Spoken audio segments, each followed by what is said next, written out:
Just remind members of your ongoing obligation to declare interest, switch off mobile phone and put your tablet onto mute. Okay, today's mainly dealing with the commencement formal clause by clause consideration of the local government bill. Apologies, we don't have any apologies, and a number of people will be late. Barry. Okay, sorry. Barry McAduff sent his. Okay, yes, Pam's going to be late as well, and Colin. Yeah, that's fine. Okay, chairperson's business, nothing to report. Draft minutes, members content to agree the minutes, which is at page 6. Okay, and then page 6 and 10. We had two sets of minutes. Yeah. And then number 4, item at page 17, matters arising local government pension scheme Northern Ireland extension to consultation period.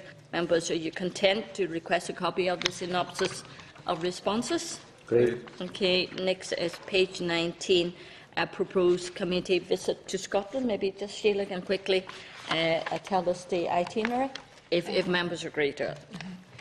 We had discussed having perhaps a visit to have a look at the subordinate legislation to inform our scrutiny of legislation and guidance when that eventually comes before us in the local government bill.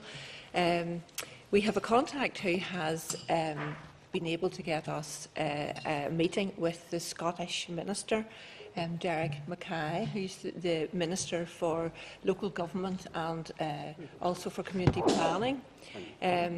We would have a general idea that the visit would be a top-down approach, where we would meet with the top officials and see how the planning strategy has been implemented and how it's been brought forward in legislation. Then we would go down to regional areas. We'd see the Tay Plan, regional application of that, and right down to Dundee City Council and how they have dealt with, in their council environment, with planning and community planning and how this is impacted. It would be proposed that we go away on the evening of Wednesday, the 26th of March, about 5 o'clock. We can get flights out of Belfast City Airport. We'd fly to Edinburgh, spend a day in Edinburgh, say, meeting with the Scottish Minister. We would also get an opportunity to go to see how community planning has worked out in a housing estate in Edinburgh, which has quite similar problems to North Belfast. We would. Putting the hurdle a bit high. I didn't hear flags mentioned, but I have been assured that this is the case. We would drive up to Dundee. You can do the comparison, Alban.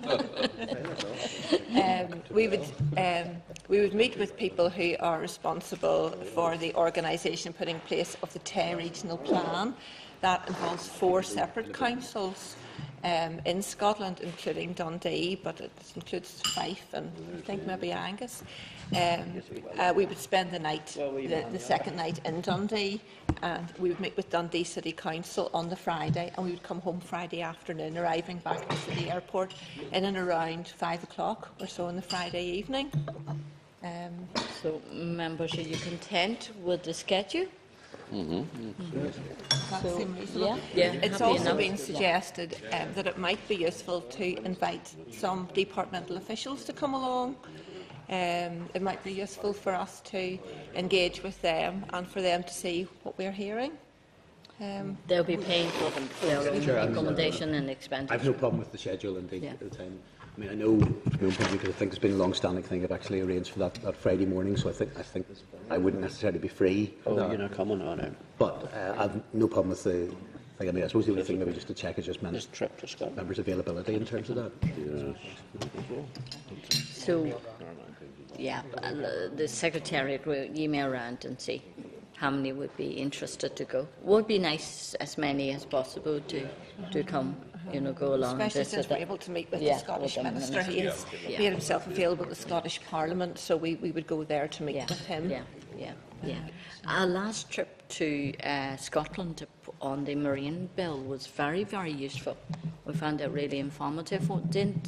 Peter, you went too, didn't you? No, I don't think it was. I remember previously having been at a Scottish trip, I think, with the committee a good while ago, but it wasn't on the marine bill. Carol and Simon and Lockmore went, that's right, to the Marine Bill, to Lockmore, to Scotland. We find, their experience really was quite useful for us later on. Yeah. Okay, members, then we'll circulate details around, and you can respond to the staff. Although we do need to respond fairly quickly for the staff to make provisions for, flights and accommodation. That's right, Chair. Is that a one overnight stay? 2 overnight stays. We're going on Wednesday night, 5 o'clock. So it'll be after your committee in the afternoon. It's going to be just the city airport, so fairly handy from here. Then coming back on Friday about 5 o'clock. Still the same distance from Dungannon, Chair. Quite understand. My problems with a particular thing, I think, on the Friday morning, so if there was any opportunity even to go on the Wednesday night and get something late on the Thursday night back, I may want to go For you, for you individually, if you can let the staff know what time would suit you. Yeah. I think basically, so long as I'm back on the Thursday night, it's just I've got a meeting which has taken a couple of months' worth to actually get ready, which I think is 10 o'clock on the Friday morning. So long as I'm back on the Thursday night, it'll be okay to go on the Wednesday. Friday evening, on the Thursday evening. So staff can check the details. Sure. No problem. Okay. Next one is consultations, members, at page 22. Consultation on wheelchair accessible taxi specification. Again, members, are you content if we request a copy of the synopsis of responses? Yes. Okay. Next one, synopsis of responses to consultation on proposals to amend glass packaging target. Members, there were 62 responses throughout the UK and 13 from Northern Ireland. The majority of responses from producer and compliance schemes favoured option 2, that is reducing the recycling target from 81% to 75%. They found that over the past 2 years, a dramatic increase in costs has resulted in significant financial burdens and has resulted in some instances in redundancy in the business. So this concern certainly looked like was shared UK-wide. A compromise position has been reached that will see the target reduced to 75% in 2014, rising incrementally by 1% to 77% by 2016, but still under 81%. Okay, members, are you content for the department to proceed in making the policy? Okay. Next one, correspondence. You have a cover note there at page 329. 8.2 there is a letter of concern regarding the future of small bus permits at page 332. Members, are you content to forward the letter to the department for their comment? Okay. Yes, And would you want to receive a briefing from the department on that, Carol? Yes, Chair. Yeah, we'll do that then. Then at page 334, there's a memo there from the Social Development Committee asking that if we could reconsider including economic considerations in our terms of reference for our inquiry into wind energy. It's going to be difficult for us to change the terms of reference now, and also really financial aspects is very much the remit of DETI. So members, if you are content if we write back to say really it is not going to be possible for us to change that. We're not for changing. Yeah. Okay. Sorry, Laura, what did you say? Ladies not for turning. Okay. Right, next item, page 335, correspondence from NIFPO regarding, there's a fishing organisation, regarding the potential impact of wind farm development on the fishing industry.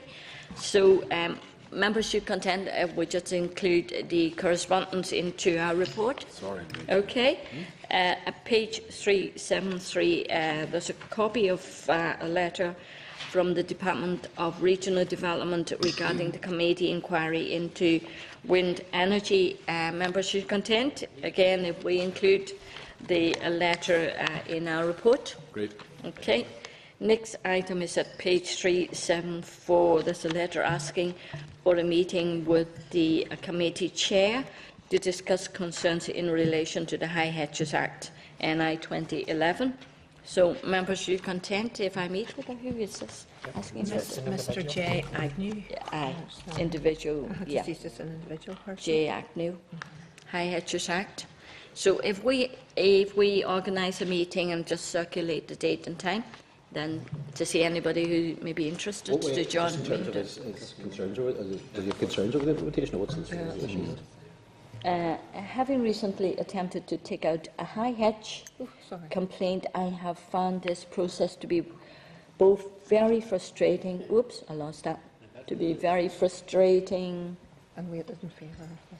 and heavily weighted in favour of the hedge owner. As such, I'm writing to ask if it may be possible to meet with Anna Lowe in her capacity as Environment Chair, so to discuss any concerns about this. So it's a process. Sure, I'm obviously more than happy for you to meet with him. I just got a little bit careful that it's not a question of somebody simply having a dispute with their neighbour and their individual circumstances getting dragged in that. But I mean, it's been noticeable, I think, to be fair, since the high hedges stuff came in. You know, for good real, I don't think we've had much directly in the way of complaints, which suggests that maybe the thing is working reasonably okay in that, whether it's a specific instance on that bit. Yeah, the thing is, we really can only look at the policy issues, and you know, if the process is not right, then I suppose we need to look at it. But individual dispute with Sunny cannot deal. I'm not saying everything necessarily is perfect, but I'm just wondering if there were bigger policy issues, would we be getting much more of a feedback of complaints? I know what you mean. Yeah.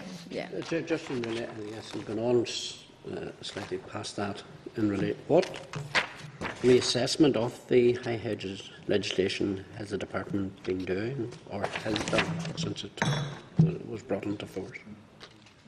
Yeah. We can, yeah. Should we have can we have an official to be in the meeting with me? Yeah. Well, we can do that, maybe. Not just myself. I don't really know. The person at your meeting, is that someone It's an start there? individual, it's a private citizen, or an individual citizen. Okay. Cahill, sorry. Yeah. Chair, I mean, I don't mind it's up to yourself, obviously, for the meet the person, but you need to find out a wee bit more detail of whether or not the person had contacted counselling. You know what I mean? And went through the procedures first, because I mean, if you as chair of this committee received 100 issues coming through about individual things, I mean, you couldn't be meeting them every day. I mean, it's different meeting people in your capacity as an MLA, but you know what I mean. So I would find out as much more. Like, bring them to the committee to see exactly what the initial complaint is, and then. Could be a serial complainant. Like, Well, we can either telephone the person or we can write back.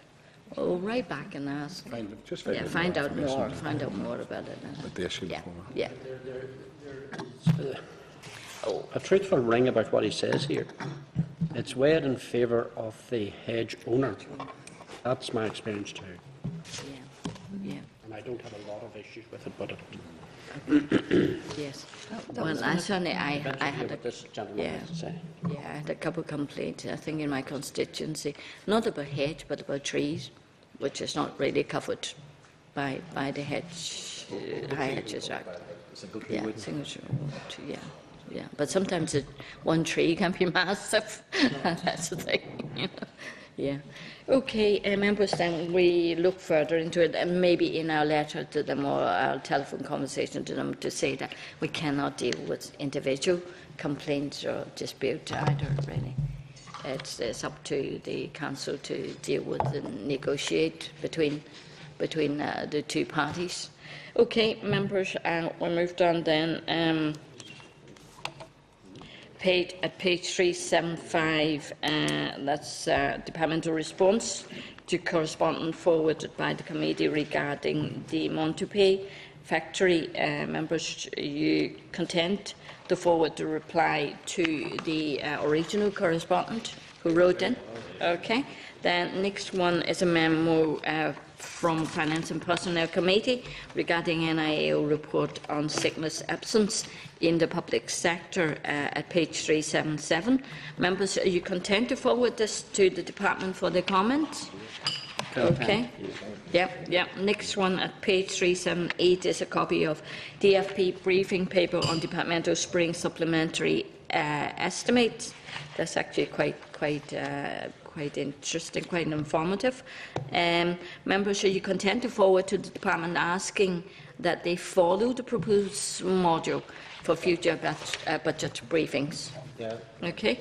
Next one is an invitation from the COW Committee to participate in joint committee visit to the Resource Collection Centre in Swords, just outside Dublin. When is this going to happen? Do we know? I don't know. Just said Yeah. after Easter. Yeah, after Easter sometime. So, members, are you content to participate, to go along Yeah. for a day out to Swords and look at this centre? Okay. It's not overnight. I think it's just a day trip over. Not day out. Yes. Yeah. Day trip to there and look at it. Okay, members, then next one, all the items are grouped together from page 392, ready for you to note. Okay, members? Then work forward programme is at page 419. Members, are you content to note? Ready. Okay, then we now move on, members, to the formal clause-by-clause consideration of the local government bill. The committee will first of all consider each clause on which members have requested further information or for an amendment. Departmental officials will be in attendance to offer further clarification if required. The meeting will then go into closed session to allow members to formulate a decision on each clause and to take advice from the BO Office Clerk, and English is here with us. When members are content that we are in a position to take decision on each clause, then the meeting will go back into open session for the formal clause-by-clause process. Then, members, are you content? Yeah. Are you content with this approach? And the open sessions will be Hansarded, except the closed session. On the record, that, I mean, a lot of the clauses I'm sure will be fairly uncontentious. There may well be some other clauses, certainly from our point of view, may want to consider whether there's any tweaking needed in that regard. So, I suppose the position that we take just from the committee point of view in terms of not seeing committee amendment won't necessarily mean that we won't put down something at No. consideration stage. Understand? Yeah, true. Yeah, okay. I'll be the same too. Yeah. So, sorry, Carl. Okay, then members, you have been provided with the bill, written submissions and other documents received in your master file. You have also been provided with the following paper. That's the list of amendments proposed by the department that's tabled.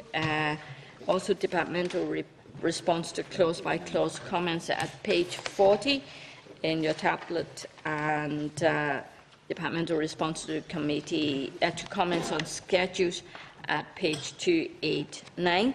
If I can now welcome the A-team there. Julie, John, Linda and Miley.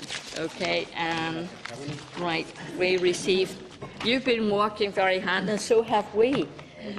We've been reading the amendments last night, and Sheila's been working very hard on all that too. So, members, right, you have on your table pack, okay, this one, that's all the listed amendments provided to us by the officials, okay. We really, for this session, we only need to consider the clauses where further information or amendment were requested by ourselves, okay, or suggested by the department. So if we start with clause 2, that's constitutions of councils. Following the meeting on the 30th of January, the departmental officials agreed to provide the wording of a technical amendment to clause 2(1)(b) to clarify that code of conduct referred to is the one in the bill.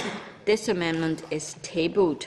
Members, are you content with this, or you need any further information from the officials? Content? Yeah. Okay.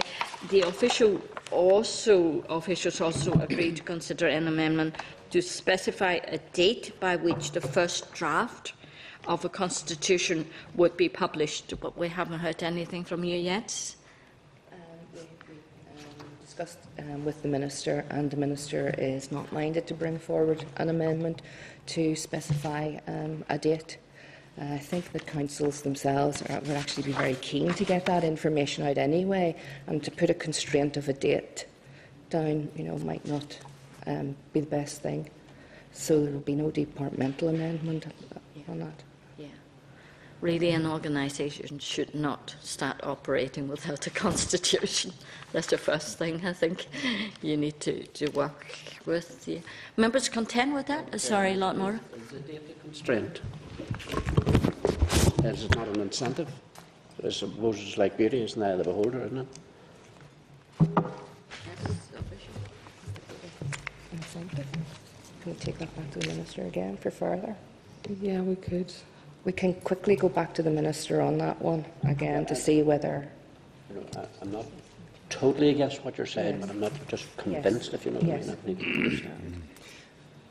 I think in setting a date, then it would clearly need to be considered in terms of both what is an appropriate date, and in setting a date, either it could be a rush job, or indeed the task could expand into the date by which it is required. So, if you set it too far in advance, it could actually mean, it could potentially delay it, because people, councils will think, well, maybe we've got until X. Conversely, if there are issues that the new council is still trying to figure out, it might force them into producing a constitution that they're not wholly happy with, but they need to do something by a certain date. So I think it's all of those issues that we would need to what do you think would be a reasonable time, Lord Morrow? First of all, I think dates are, they exercise the mind, and they're good for targets. And I do believe, of course, that a date that is just totally unreasonable is out of the question altogether. And saying that you need to have this done in 3 months or something like that. I'm not talking about that at all. But I think if you leave it just totally open-ended with no target date, then it will become one of those things that will continually fall to the bottom of the pile and maybe never get done. It could be run into 2 council terms or something like that before it would ever be done. It could 8 to 10 years. I think, Lord Morrow, to support our position, the Minister's position, the Department will be issuing and has developed a model constitution, the issues that need to be in it, which will be issued, and I think we provided the committee with a copy.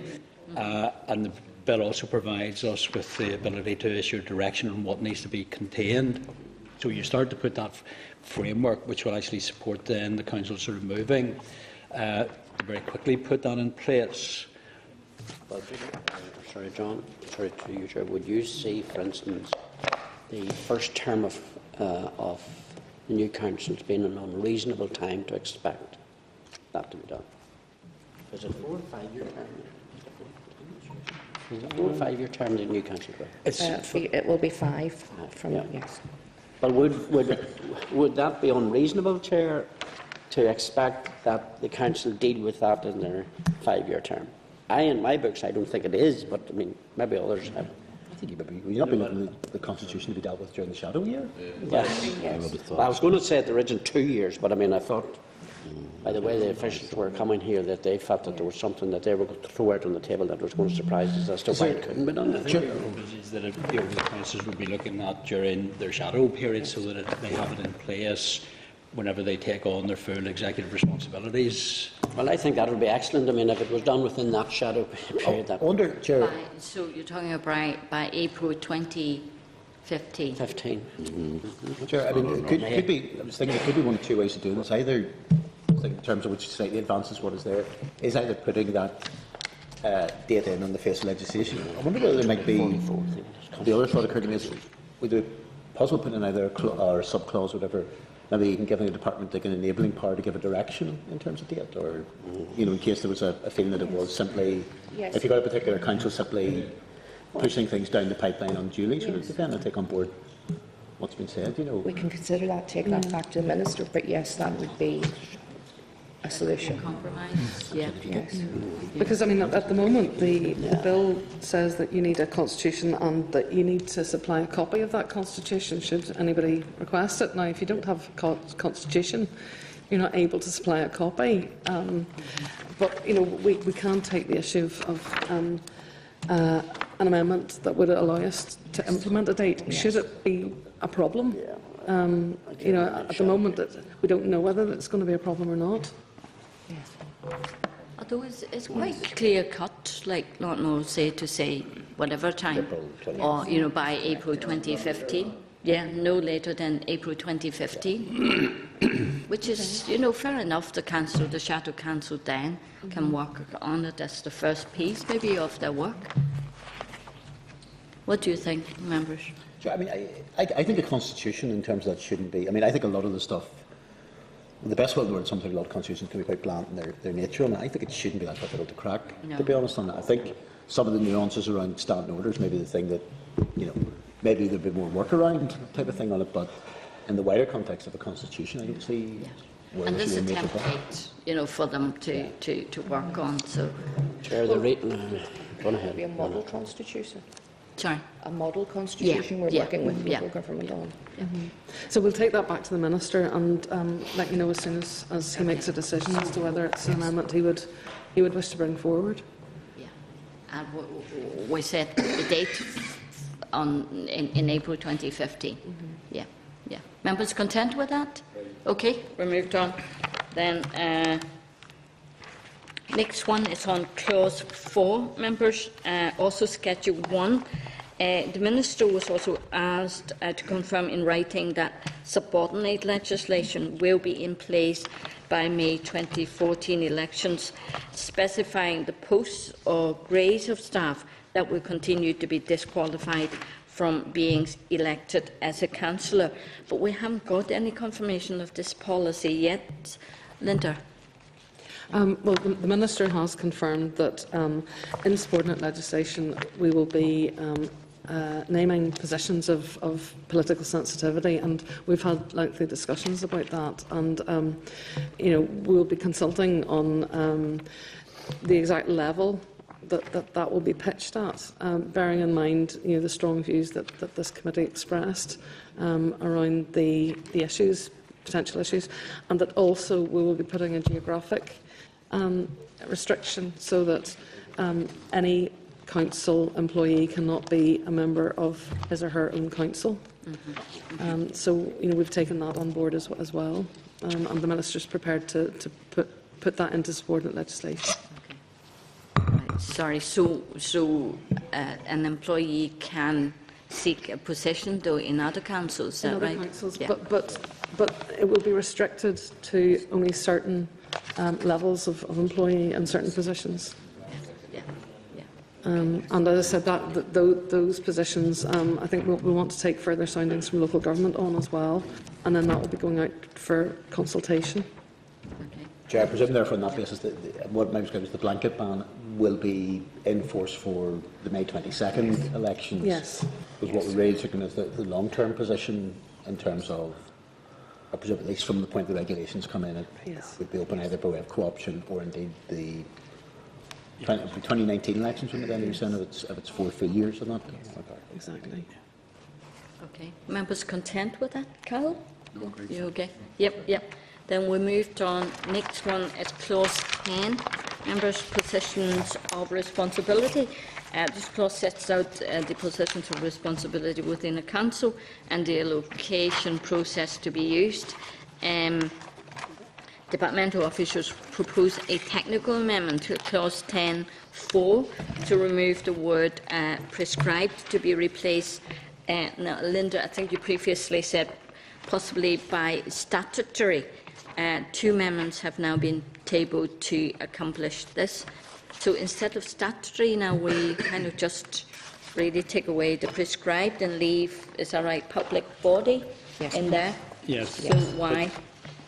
Public body is then defined in the interpretation clause as a body established by statute. So it achieves the same sort of policy aim that we're clearly relating that it's external appointments to public bodies that are established in statute. So what would be the implications when you take out other association? We're not aware of any statutory associations. Okay. So it's just to provide clarity for a council in terms of the positions that are caught by the Schedule 3. Okay. Members content with that? Yep. We moved on then. Then close. Yeah.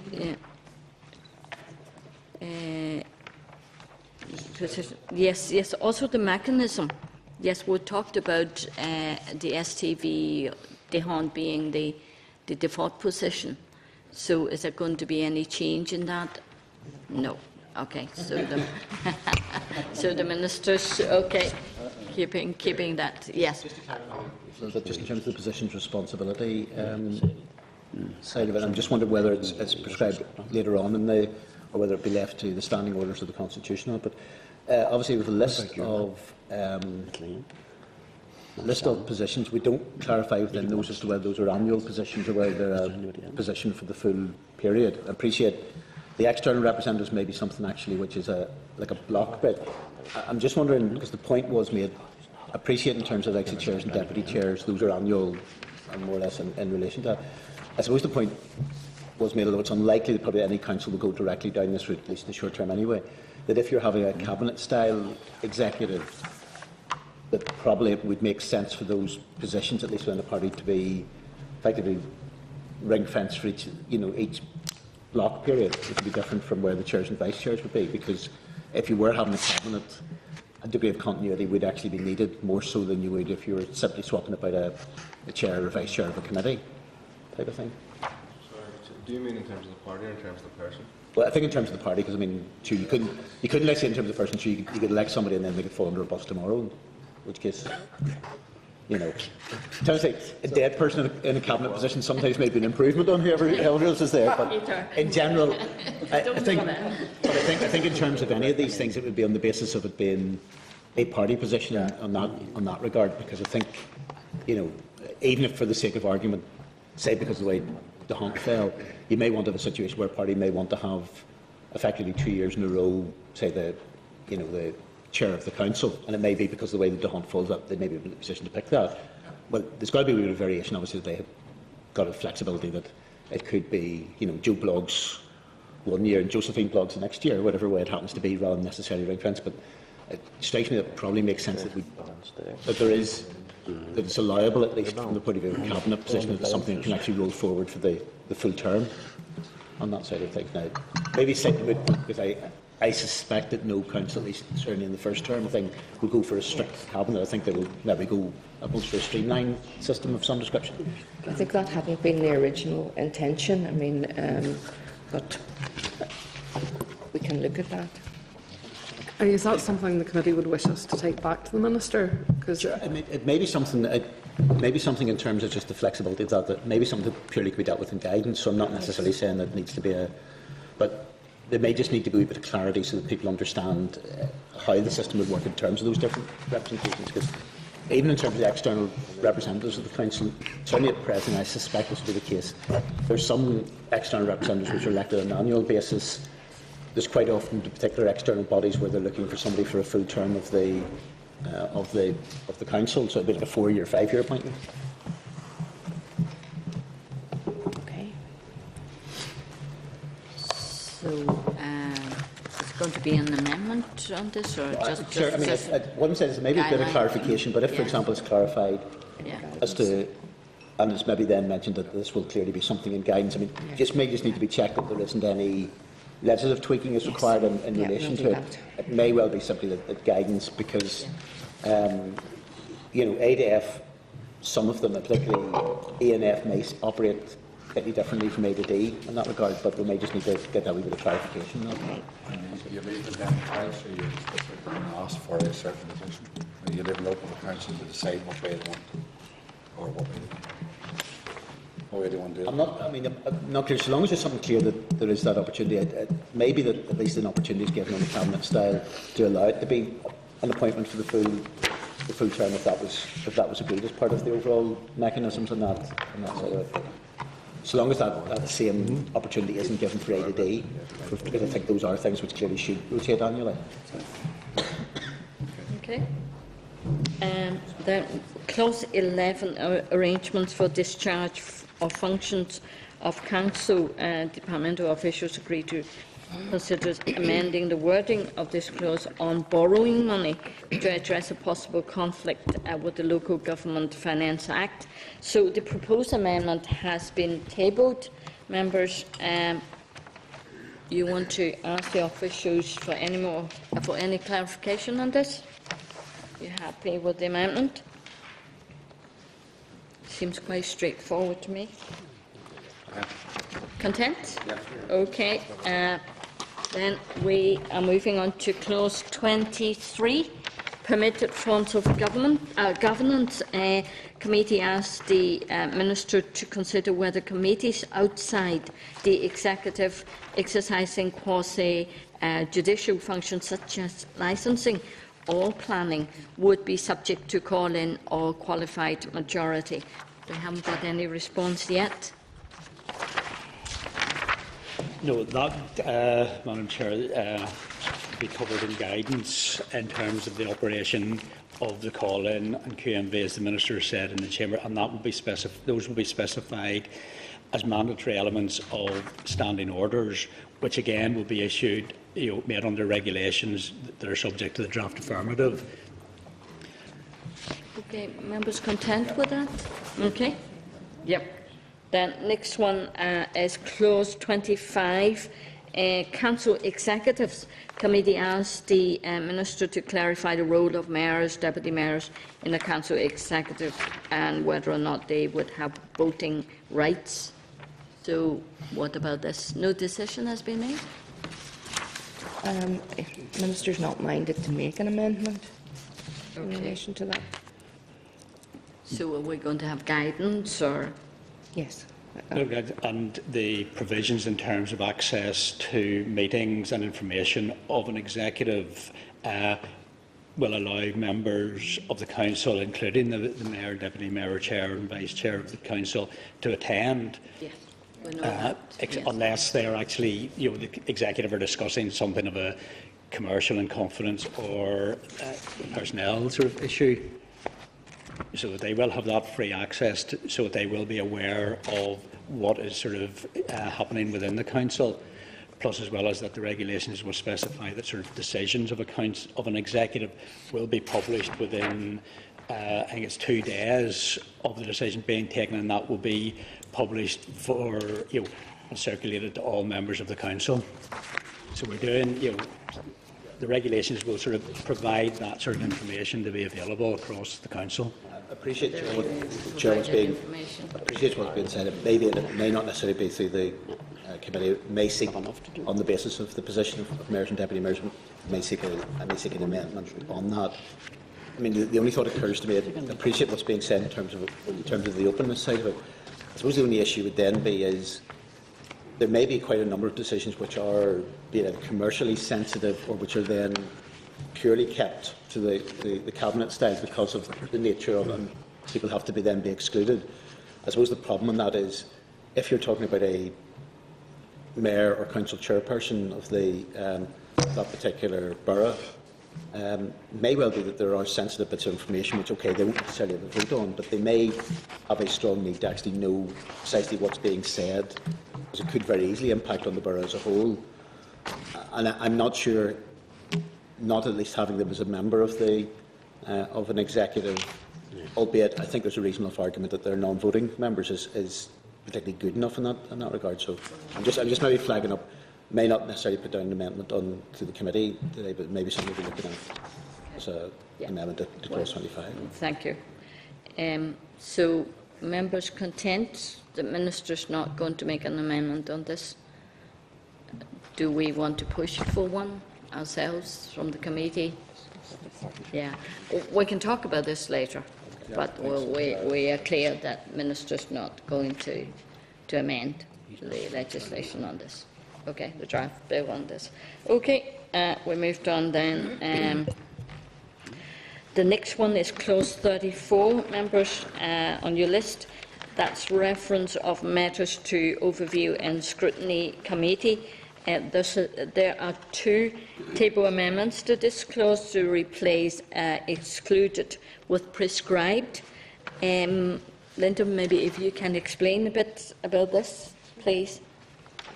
Madam Chair, this comes from where originally we were providing that sort of excluded matters would be specified in an order, whereas all the other aspects about the operation of the executive would be in regulations, and we wanted to look to sort of be in a position where you had one set of, one piece of subordinate legislation dealing with all aspects of executive arrangements. The draftsman has taken the view, it is easier to sort of say prescribed, so it still has it in it allows us to do it in regulations. The way he has done it is simply it's a technical way that he felt was delivered what we required. Yes, instead of referring to an excluded matter, it's a prescribed matter, and under the interpretations, prescribed means prescribed by regulations. So it would mean then that we can include in the regulations on executive arrangements anything now in relation to overview and scrutiny. Okay, technical, really. Amendment. Members content? We moved on. Okay. Tom, you okay there? You look puzzled. No, no. You okay? Right. We moved on then. 34. We're finished then. We moved on to clause 45. Members. Power to require decisions to be reconsidered. The departmental officials agreed to report back to us after discussions with the Minister on the criteria for a call-in and guidance on the use of a solicitor barrister in the procedure for the reconsideration of a decision. We haven't got any response from you yet? The written response? Not minded to bring forward an amendment on that issue. The Minister's not going to put in an amendment. Okay. And also just to let members know, Susie has tabled a table paper regarding call-in and from a study in England of local councils about call-in system, but it's only a fictional model. There isn't really a working model as such. So it's from findings and opinions from different councils on this. Right, members, okay, there will be some guidance, but will not be amendment. Oh, there'll certainly be guidance, Madam Chair, yeah. And as I said earlier, it will be dealt with, the call-in procedure will be a mandatory element of a council standing orders and will be specified in regulations. Okay. But then I mean, we've discussed before about whether there should be a panel of solicitors or one designated solicitor outside of the council. So that's not going to be amended. No. Okay. Minister not minded. So members, maybe we can discuss this in closed session. Okay. We moved on then. Next one is clause 50. This application to committees and subcommittees. Department has tabled an amendment to this clause to remove the word "be." Just quickly. Mistake. I'm afraid that wasn't called on a proofread. Okay, that's fine. Moved on then. Clause 58. Investigations departmental officials agreed to report back to us on discussions with the Minister on the possibility of an amendment to this clause to deal with minor complaints.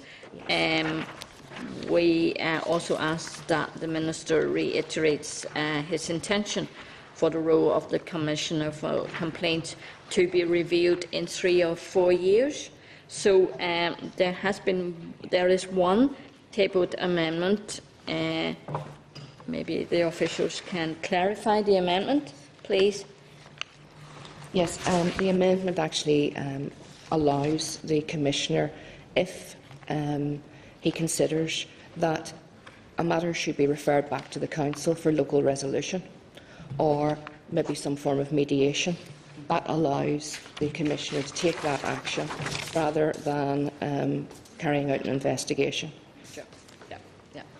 Members content with that? Okay. And what about the review then? The Minister's happy to give an undertaking that this will be reviewed. Okay. So he mentioned that in consideration stage. Okay, members content with the answers? Okay, then we moved on to the next clause 60 in relation to reports. Departmental officials agreed to report back to us on discussions with the Minister and the Commissioner for Complaints on the possibility of a moratorium on complaints 2 to 3 months in advance of an election. So we haven't seen any amendment on this. We've discussed it with the Minister and he's not minded to bring forward that amendment. I mean, I think one of his concerns was that whilst he understood the concerns of the committee in terms of, spurious or malicious complaints against councillors, that had to be balanced against the possibility of actual and real complaints being barred from being investigated during that time.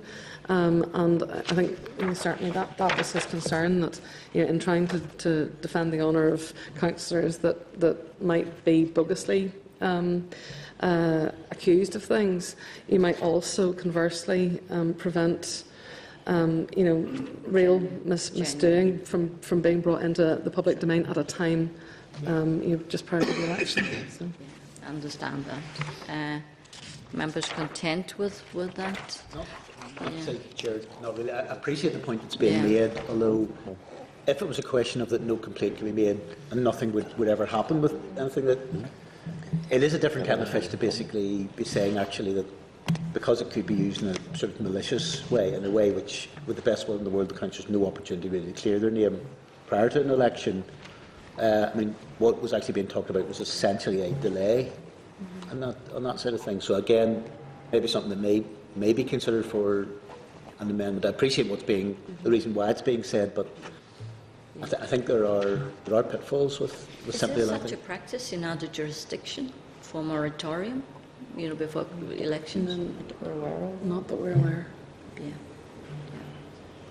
I'm not sure. Just sometimes, shall I say, it's difficult to judge. It's difficult to judge. I suppose one of the problems is we're difficult to judge how people will use or abuse this system until it's actually in place. I suppose the one concern is you might get a different way of doing things and maybe different motivations in Northern Ireland that you necessarily might have elsewhere. There may be people with sort of visceral attitudes that may come to the fore, which wouldn't necessarily be if you're talking about, say, what was happening in Wales or England type of thing. But I don't know. Well, but the person bringing in a vexatious, complaint. Yeah, the problem in certain regards is if somebody brings in a complaint, say a month before the election, and it may be completely spurious, it might be completely vexatious. The problem is, to some extent, then the extent to which it is then, it will take a while for it to be shown as completely vexatious and malicious in its nature. And the mud may well stick simply before the election. The person's cleared on the 5th of June, 2 weeks after an election. That's all grand. Because their name's been dragged through the mud, they may well have lost their seat and their career wrecked in the meantime. But that's supposed to be the... Yeah, we might discuss it in close. I would go along with the explanation of the officials and the Minister now. I think, if there is a genuine complaint at that time, just happened before election, you're really gagging someone. And it is against, really, I think, natural justice, really. Yeah. Chair Bonham said in one tweet, It's something we'll discuss. Yeah, well, yeah. How can you stop people from tweeting? Oh, that? no, but that's not the Whatever. point. That's Yeah. not what I'm saying. Okay. But I'm just saying. When at least we mean, look, there's nothing to stop anybody. More or less now, there's nothing to stop anybody tweeting, doing Yes. pretty much anything they want. Yeah. I suppose the issue just is whether or not it's given, that whatever they do is given the actual substance of being a formal complaint at a time when, actually, in terms of any degree of clearance, there isn't really the opportunity for the council to get that potential level of justice for themselves on the flip side of it. Could I just make one small point, and that's even if you had a moratorium on the substance of the complaint, you couldn't have a moratorium on the actual complaint. In other words, Joe Bloggs has put a complaint in against Councillor so-and-so. You couldn't stop that being publicised. No, but the point actually is that the moratorium on somebody actually lodging a complaint during that period. Well, I don't think you could do that. No. I think that a complaint has to be lodged within a certain time period and that sort of thing. Yeah. Because the actual substance of the complaint is really, that's all you could prevent, I think, by way of moratorium. So, You can sorry. face legal challenge too if you suddenly say, people are not allowed to lodge a complaint, before such and such a time. If I suddenly have a very serious complaint and then I feel that I've been gagged and I could... Well, what I'm saying, just for clarification, is the actual complaint. I don't think that you can stop an action being lodged. I think that would be against all the laws really in relation to fair play and equity and so forth. So, but the substance of the complaint, certainly there might be some room there to restrict the disclosure of that. And what about the timelines on it, Alban? Well, that's what I mean. That you could possibly have a moratorium on the timelines, on the substance. And the lodging of the complaint? Not on the lodging of the So complaint. an issue could arise, we'll say, now, and you could complain about it in 10 years' time? No, I'm not saying that. The important thing is a person should always has the ability to make a complaint, lodge a complaint. I think the only thing we could do as a legislature is to say, well, there's a moratorium on the disclosure of the substance of that complaint. I don't think that you could suppress, as it were, or prevent somebody lodging such a complaint. But I think that would be inequitable. there's always difficulty for suppressing the content of the complaint. The complainant quite often would go to the press or make it known to people. Well, they might be forbidden under the law to do that. That's the point. And indeed, the Commissioner, when he gave evidence to you, gave his undertaking that the nature and indeed whether a complaint or not had been made would be kept confidential, unless and until, of course, it came out into the public domain in another way. I suppose one complication with that is that may well mean that where actually somebody's genuine concerns are kept confidential. Actually, the person then who, if they're putting in the complaint simply to try and destroy the character of a particular councillor or even a particular council candidate, effectively, to direct that person, if they're doing it maliciously,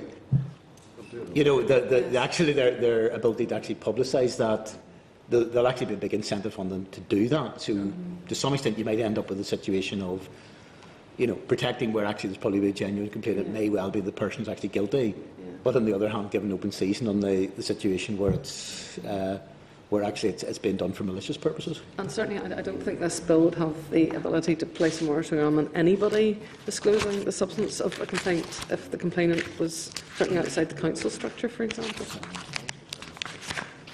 Okay, members, you content with the explanation, or you want to have further discussion in closed session? Commissioner's aware that this is an issue. Has been discussing it with colleagues in Wales, because there's evidence that just before an election the number of complaints does increase, and has been discussing how that is dealt with. So they are aware of the issue. Maybe we get a wee bit more information, at least, on how that's dealt with. I'm concerned somewhere down the line, and I appreciate it's one of those bits there's going to be criticism almost no matter what is done. You know, there's an argument that we're trying to gag people if we go in particular, but on the other hand, I can see some sort of real life example that happens just ahead of an election, and we are left with a situation that somebody from wherever directions, potentially their role as a councillor is completely wrecked because there's a malicious complaint against them. They don't have time to clear their name. I think in this society quite often people see when there's a complaint, despite all that's said about innocent until proven guilty, there's an awful lot of people take a view of, well, there's no smoke without fire, so-and-so must be guilty of that bit until the person is cleared. And that, particularly whenever you're dependent upon public opinion to either elect or not elect someone, I think can be very damaging. So I think it's something we do need to take a wee bit of care in whatever position is taken in connection with. Okay. And the clerk just reminded us this is our final session on the clause by clause. Well, we really don't have time to get any further information. I've no problem. Well, in terms of getting further information, that may well be the case, not purely as a committee in terms of whether we put down the amendment or not, may be of significance to that. Yes. If we do get further information, may guide a lot of us as to whether we're not at consideration stage yet in terms of it being heard. At least if we get further information, it may be able to guide, whether any of us at either consideration stage or further consideration stage seek to put down an amendment or not in connection with it. I think it would be of that, and it may be also that it may relate then to whatever even assurances are given in the House in connection with this. So I appreciate that perhaps the vote may have sailed as regards amendments once we get past it from the committee point of view, but there are other options. Okay. Yep. Yeah. Maybe we need further discussion on that then at closed session then. Okay, members, so we moved on. So clause 60, no amendment. Okay, we moved on to 62, decision following report. Officials agreed to report back to us on discussions with the Minister on the possibility of an amendment to this clause to introduce an appeals mechanism for complaints, possibly to the High Court, and you have the tabled amendment there, which is an appeal to the High Court. So, members, content with that, or you need further information from? Just to clarify, I'm broadly speaking content with the idea of an appeal to the High Court. On that basis, is there any indication as to the potential grounds of appeal? I mean, are we talking about, if we're talking about appeal to the High Court, are we talking simply an equivalent of a judicial review, or are we talking about that appeal can be on the either sort of sentence or indeed the merits of the case against the person?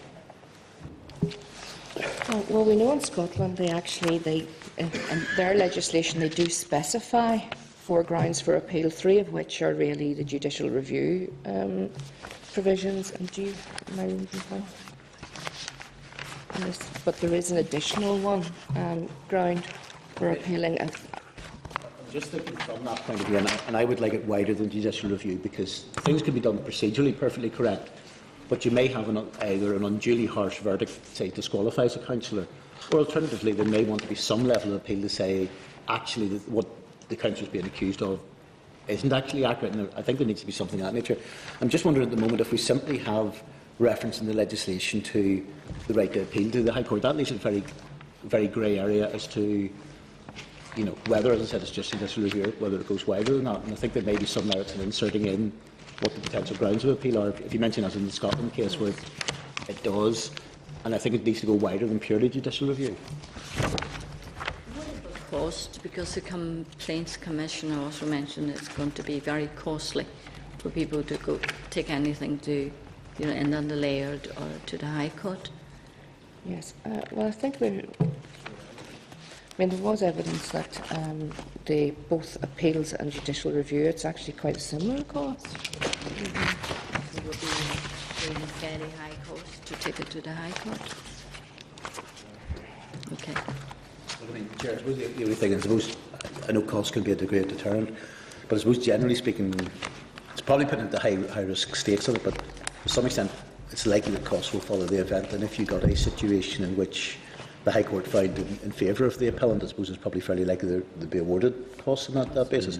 The big downside, well, the big downside, but I think at the very least, people should have the opportunity to take the appeal on it. I mean, they are risking probably quite a large amount of money on the thing arriving in their verdict. But I mean, if, for example, and I can't imagine outside of probably people who are particularly exercised on something, if it's somebody got disqualified and consequently, depending upon what way it's scheduled, maybe potentially even leaving anything else aside, to lose tens of thousands of pounds down the next 3 or 4 years and that side of things, they may well regard that as being worthwhile. Okay. I've actually found the Scottish legislation now, and the grounds for appeal against the Commission are that the Commission finding was based on an error of law, that there's been procedural impropriety in the conduct of any hearing held, that the Commissioner has acted unreasonably in the exercise of its discretion, and that the Commission's finding was not supported by the facts found to be proved by the Commission. So that's in Scotland, the grounds for appeal against an adjudication. I wonder, I mean, that makes it reasonable, but the only issue might be, and I'm just trying to think in terms of that, is whether there's an additional ground. I mean, the not supported by the facts is largely speaking suggesting on the merits been got wrong. I'm just wondering, is there an appeal against, essentially appeal against sentence could be? Actually, there's further that the sanction imposed was excessive, and that the Commission has acted unreasonably in the exercise of its discretion. So those are the provisions. It's a sentence, but is it in terms of some duty? Is that a separate heading from that the Commissioner acted unreasonably or not? I can actually make this available to you if you want to have it. You read outside that the sentence, if you read out the section, just says that that the Commissioner's finding was not supported by the facts found to be proved by the Commission, and in relation to the sanction, that the sanction imposed was excessive, and that the Commission has acted unreasonably in the exercise of its discretion. But just wondering, sorry, from that point of view, if those two, are those part of the same block? Or those sentences? It's all in relation to an appeal. No, I understand that. Sorry, let me not make myself clear. What I'm saying is effectively the reference to the sanction and the reference to them acting unreasonably in discretion, are those two separate points? Oh, sorry, yes, they are. Yes, okay. sir. That's different in terms of subsections. If they were the same point, then it would be a question of reasonableness in the level of sanction, which is different from the level of sanction being too severe. And I think, Chair, if those were put in as the specific grounds, I think that would be helpful to at least to clarify that, so that it doesn't leave any doubt as to what the sort of the appeal route is in that regard. To put into the amendment, you mean? Yeah, well, it would probably be an additional subclause. It would be the grounds for appeal under, subsection 13 would be under one of the following, and one or more of the following, and then listing those or words to that effect. Take that back to the Minister. Yeah. It just said at the moment there is a lack of clarity around. The next one is clause 6. Oh, sorry, not more. Chair, could we hear the team just on 3B? Suspend or partially suspend the person from being a councillor. How do you partially suspend a person? That would happen if the Commissioner was carrying out an investigation and it would look as if it might lead to disqualification, or there may be a reason why that person should be taken out of a particular committee. The Commissioner would have the power to issue an interim report and partially suspend the person while the investigation was ongoing. Could that be, for instance, if they said, because say for the sake of argument, the complaint was something with planning, that the person gets taken off the planning committee, but is able to remain as a councillor throughout that period? That's what you call a partial suspension? Yes. What would be the status of the councillor during that period? It would be down to the particulars of the case and how the Commissioner would view that. It may just be that they need to be suspended from a particular committee, or it may extend more than that. It just depends on the nature of the case. Thank you, John. Yeah. Specific circumstances, really. Okay. Members, clause 63, the same appeal to the High Court. Members content with that? Okay. Then we moved on then to clause 67, which is expenditure of Commissioner under this Act. departmental officials agree to report back to committee after discussions with the Minister on the apportionment of the Commissioner's costs and whether this clause will be amended to reflect this. We have received no amendment on this. We heard before that maybe it would be top slicing. Yes. Is that going to And be we now done? have a Minister's agreement that will be the case, so he will be putting forward an amendment to make that top slicing provision. When are you going to bring us the amendment? Well, we just heard this morning that he'd agreed to this, so 10 minutes before we arrived in here. So we will get that drafted as soon as we can and get the precise wording of the amendment to you. Okay. Okay. By close of play today, leave here. Yes. Okay. Okay. Right. Yeah. Okay. We need to look at it by today, really. Yeah, because we have, there's an additional amendment that you haven't been made aware of yet, to 64. Okay. And that is, at the minute, on 64 in recommendations, the Commissioner, if in the investigation of a case it becomes clear that possibly maybe a council's procedures might leave some sort of grey area that could give rise to someone maybe being in breach of the code, or another public body, that something, you know, that was in their procedures, that it could actually provide a means of, you know, someone being in breach of the code, the Commissioner can issue a report to the council or the public body stating that there may be, you know, an issue around that. Now, the way it's drafted at the minute, the Commissioner must send a copy of any recommendations to the council, to DOE, but to any other relevant department. But the issue is, you know, how do you define what a relevant department is? It would actually be easier for the department to assess which other departments and administratively to send the report to the other departments than for the Commissioner maybe to assess what would be the relevant departments. So the amendment that we are making to 64 is really to make the department really the centre of, from government department's point of view, receiving that report from the Commissioner, and then we can follow up with other departments. So it would mean that in 64.1 we would be omitting, or sorry, 64.2 we would be omitting B. In 64.3 we would be omitting Roman 2, and we would be taking out 6 completely. And that just means then that the department is at the centre rather than all departments receiving this report. Okay. Members content with that? Okay. Just made it simpler, just all going to DOE. Yes. Yeah. Okay.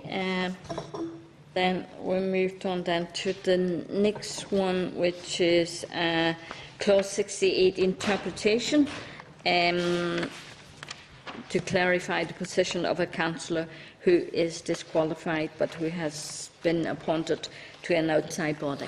So we have an amendment there? Yep. At 68.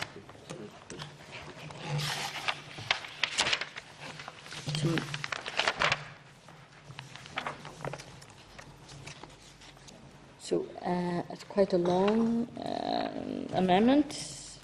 Maybe you can explain to us on This is a point that the committee had raised last week, that we need to be clear about, you know, the provision as drafted is clear that a councillor, when acting in a representative role for their council, is covered in relation to that clause.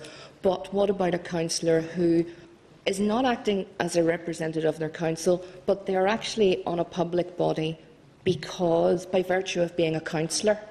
And it's just to clarify that provision, that it also covers people who are acting by virtue of being a councillor. So, I suppose, to take the word example, and just to clarify, then this does cover, the one example that immediately came to mind was the, say, appointment onto the Libraries Authority, which, as I understand it, the opportunity is given to councillors to apply. Then certainly I think it was the process. I presume it's probably the same under the current decal minister as well.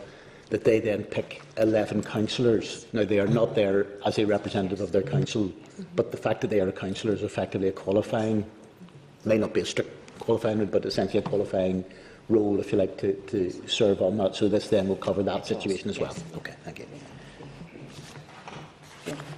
Because I think a lot of organisations would invite clarification. a local councillor to go onto the board or something. Yeah, I mean, So I suppose yeah. the issue where it can be a grey area is, I suppose, whether they're inviting them because they see them as simply being sort of an important local person, for want of a better word, or whether it's actually they're there purely because they are a councillor. Yeah. Sometimes it's difficult to define, that's the thing. You know, I'm on a number of boards. But I think they invited me because really of my connection with probably the distinction in certain regards is if it's basically a statutory body where it's being through a ministerial position, for example, I think it's probably on the basis of it being purely a councillor under those circumstances. If it's, for the sake of argument, say a local charity, for example, who essentially want to have somebody within the public eye being on that, then I think it's a different kettle of fish in that regard. Yes, because they're not actually Yeah. holding that position by virtue. And then of if you being move on, councillor. we'll leave that in. Okay. Well, hope we are clear on this. Okay, next, members content with this? Okay, with the new section under 68. Okay, we moved on then. Clause 78. That's very much welcome by me anyway.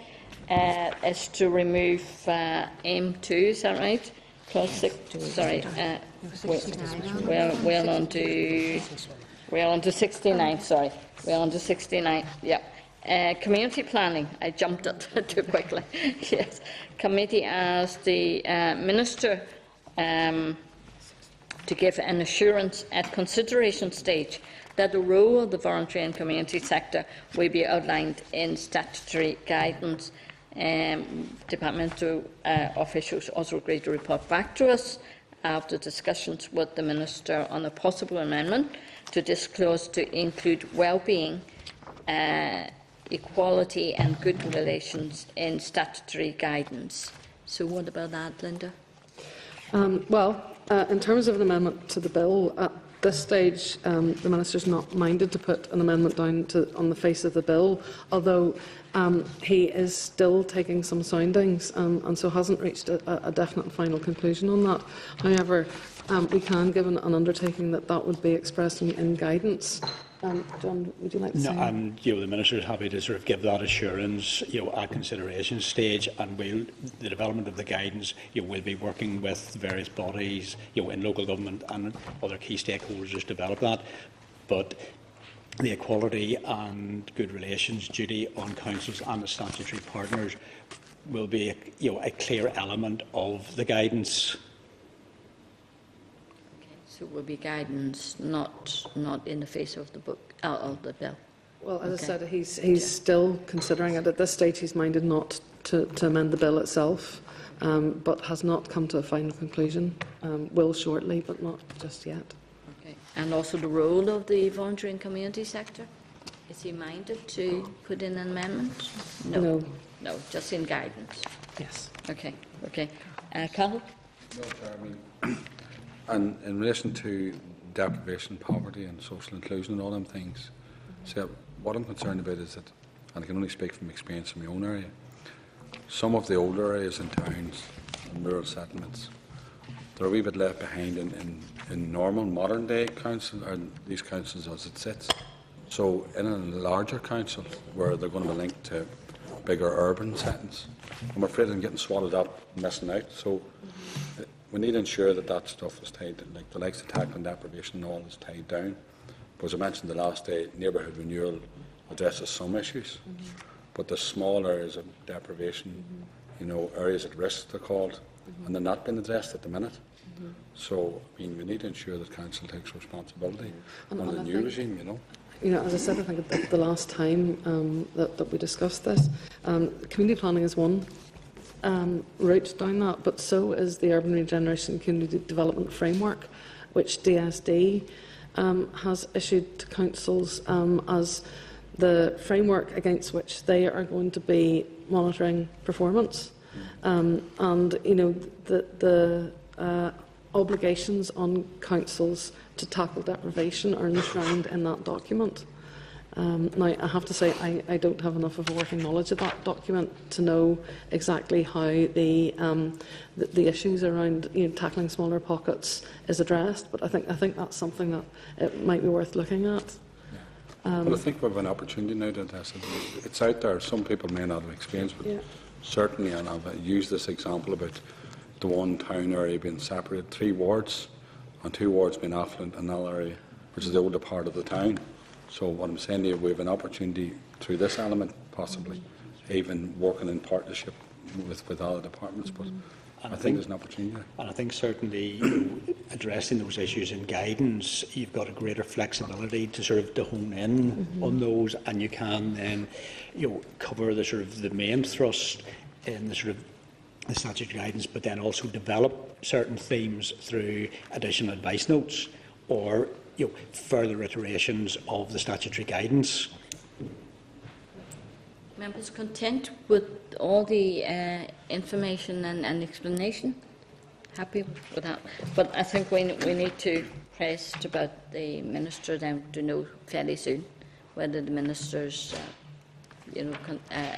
content to bring in amendment on that then, on the equality good relations. Is that right? Yeah. Okay. Then, members, we move on then next to clause 76. This is a possible amendment on clause 76(1) to insert reasonable before arrangements for consultation. Minister has to bring forward that amendment. Very good. Okay. That's so we will see the amendment tonight again. Okay. Okay. Right. Then 76, duty of departments in relation to community planning. There's an amendment there. Sorry, just the one I jumped earlier, to remove aim to from clause 78(8)(a). So members content with that? Just really making the wording a bit stronger. Content. Okay, content.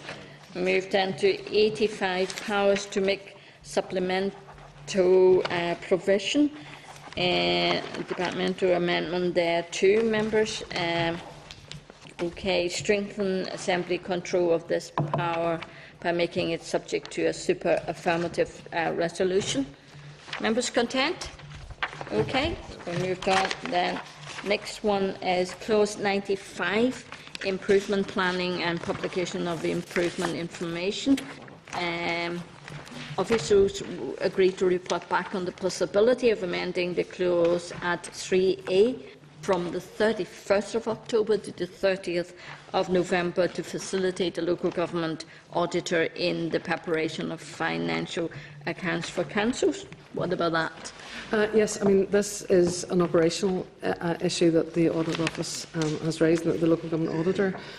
So the Minister has agreed to bring forward an amendment to amend the date by which a council has to produce its report to the 30th of September. Okay. So that will give an additional month. But, it's really an issue of striking a balance between the operational requirements of the Audit Office, but also the issues that councils would have in bringing that forward too far. So we've provided for an additional month in the legislation.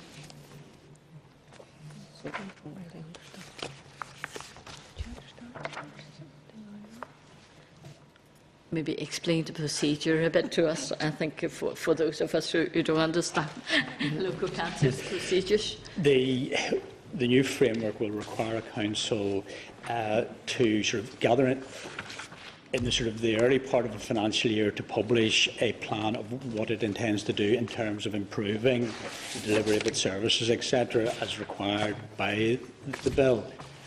Then the following year,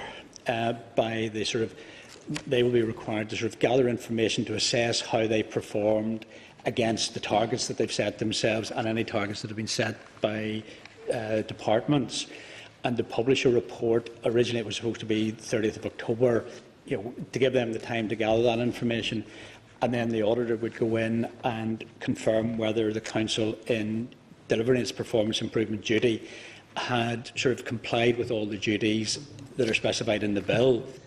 As we've said, the auditor sort of felt that 1 month wasn't sufficient time for them to undertake that role, and they were wanting either the date for the council to prepare its report brought forward, or for the date for the production of the auditor's report to be moved into January.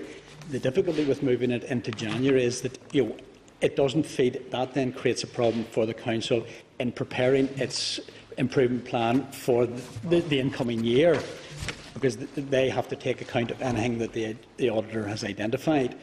So it was felt that it was sort of more appropriate to bring forward the date, because we're still giving the council 6 months in which to gather the information and assess how they have delivered against their improvement plan. Yeah, understand now. Members, are you content with that? So the councils are going to bring the information a month before. Yes. So in September, that would allow then the auditor 2 months, yes, or nearly 2 months, yeah, yes, to deal with it. Okay, members content with that? Okay. Have you spoken to the NIAO about this? Yes, we have. have. Okay. Well, actually, because we needed to speak to the Minister, so I'm not sure that we've actually had the opportunity to say to them that we're bringing this forward, but we did discuss the issue with them before we took advice to the Minister. Okay. That is what had been suggested. I'm not sure that we got down to exact dates, but they expressed their views about the issue of only having it a month, and we took that away and considered it. And I mean, I think this is what we've agreed with the Minister, that would be an appropriate balance between giving councils enough time to do their work and the Audit Office enough time to do theirs. Chair, I appreciate that, and I appreciate again it'll be too late for a committee amendment, but I think it might be worthwhile if the committee just so as to contact the Audit Office to see, just simply whether they were content with what was being proposed. I mean, again, we've passed the deadline directly of the committee, but I think we need to be a wee bit informed, and I appreciate what Linda said in terms of discussing with them. It doesn't seem entirely watertight that they're saying, yes, we're happy enough with things on it. It seems to be they're talking about a period of time and a bit of discussions pre the Minister and that type of thing. I think we just need to get a wee bit of reassurance as to whether that's whether they're content then with what the position is. Yeah, we're very, very tight for time. Maybe a phone call or something. No, but Chair, I'm not suggesting from that point of view. I think it's important. I think the committee's probably the way of doing it. I appreciate in terms of whatever the sign-off is, we have to do that today. I'm not holding that up. But again, as with a number of these other things, there will be a few loose ends, which with the best will in the world, the committee may not be in a great position to do that about because our time has passed. But collectively, we may seek either amendments or reassurances, or indeed simply to say, look, we're happy with things, depending on what response we got. And I think it's worthwhile at least inquiring of that, because we do have a bit of time between now and the consideration stage and further consideration stage.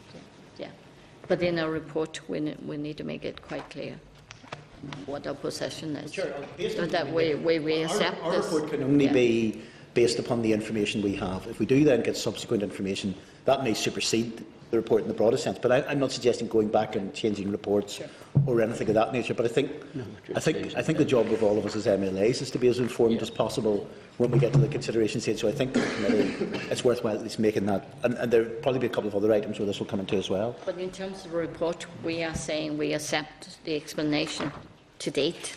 Yeah, based on the information that we have. Based on the information we have received so far. Okay? Yep. 100%. We moved on then to 96, Improvement Information and Planning. The Department has provided a series of amendments to clauses 96 and 98 to replace the reference to 95 section 6 with 113. These amendments have been tabled. Members, maybe Linda can talk us through this. These are really sort of technical amendments, Madam Chair, because whenever the bill was drafted, we were referring to sort of guidance issued under 95.6 but actually the guidance, any guidance will be issued under clause 113. 95(6) simply sort of says that the guidance, subject to the generality of 113, that the guidance can deal with specific issues in relation to performance improvement. So it was just clarifying that, in terms of the clause under which guidance is issued. Yeah, yeah. So really it replaced it with guidance, yes. rather. Yeah, yeah. Members content with that? Yeah, yeah. Okay, that's all right, Lord Morrow. Okay, then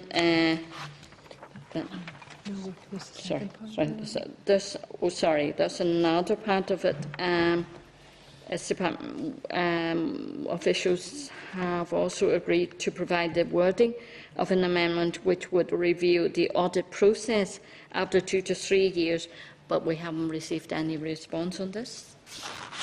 Well, the Minister agreed this morning to us bringing forward that amendment, so when we leave here today we'll be working on we've already started work with the draft of that, but it's not fully completed yet. But hopefully by close of play today you'll have that amendment. A new amendment on the review. And it will be an enabling power for the Department to determine, in consultation with the local government auditor, those councils on which a report should be produced. Okay, okay. And we'll see that this evening. Yeah, yeah.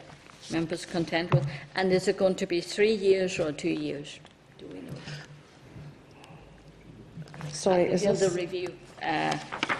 Would review the audit process after how many years? Sorry. I think I'm lost. There won't be an amendment. So, do you want to talk about the review? And then there was this issue that the Audit Office or the local government auditor had raised about having to do a performance review in every council every year, and they were advocating a risk-based approach. And again, the Minister's taken that on board, and so we'll be bringing forward an amendment for an enabling power for the Department to determine, in consultation with the local government auditor, which councils should be audited in terms of performance in which year. So not all councils will necessarily be done in every year, and that will be on a risk-based approach. After a few years, when evidence has been gathered as to those councils that might need more attention than others. But in terms then of the review, we have said all along that because this is new, we will want to review it, and the Minister will want to review it after a couple of years. Do you want to say more about the review process? Or I don't think there's much more. No, Yeah. It's just an undertaking. It's an undertaking that there will be a It's review. not going to be an amendment. No. Okay. No, the amendment will Yes. be focused on the frequency of which councils Yes. get the I think that's review. sensible. Yeah. Yeah, yeah. I think NIO is quite concerned about just doing too many unnecessary work. Yes. Yeah. Yeah. Okay. Right. Then what have I got now? We are on to 98 members. Okay. Audit and assessment reports. Officials agreed to report back on the possibility of amending the clause at 3A from 30th November to 31st January, or alternatively bring forward the date of the publication of council accounts to an earlier date than 31st of October. So this is in relation to the previous one as well. Yes. As I explained, we've taken the view that we need to leave the auditor's report at the 30th of November, and then we change clause 95 to bring forward the date that the council has got to prepare its report. Okay. Members content with that? Yeah, again, but again, with the same caveat, I think we want to just check out the views of the audit committee, again, just to guide ourselves. Yeah. Or the audit officer. Okay. Can we ask them to come here today? As I said, this is not to be part of our report, but it is to give us a bit of guidance and connection. Sure, understand. And if we simply get a Yep. one-page letter off, I'm sure it could probably Yeah. satisfy this. Okay. Then next one is clause 100, annual improvement report. Now officials agreed to consult with the NIO on the possibility of amending the annual requirement to publish a report on all councils. So is this... That's the issue that Linda has just addressed, and we're currently working to try and sort of tie down the actual the wording of the amendment, and we'll have that with you later on today. Okay, okay.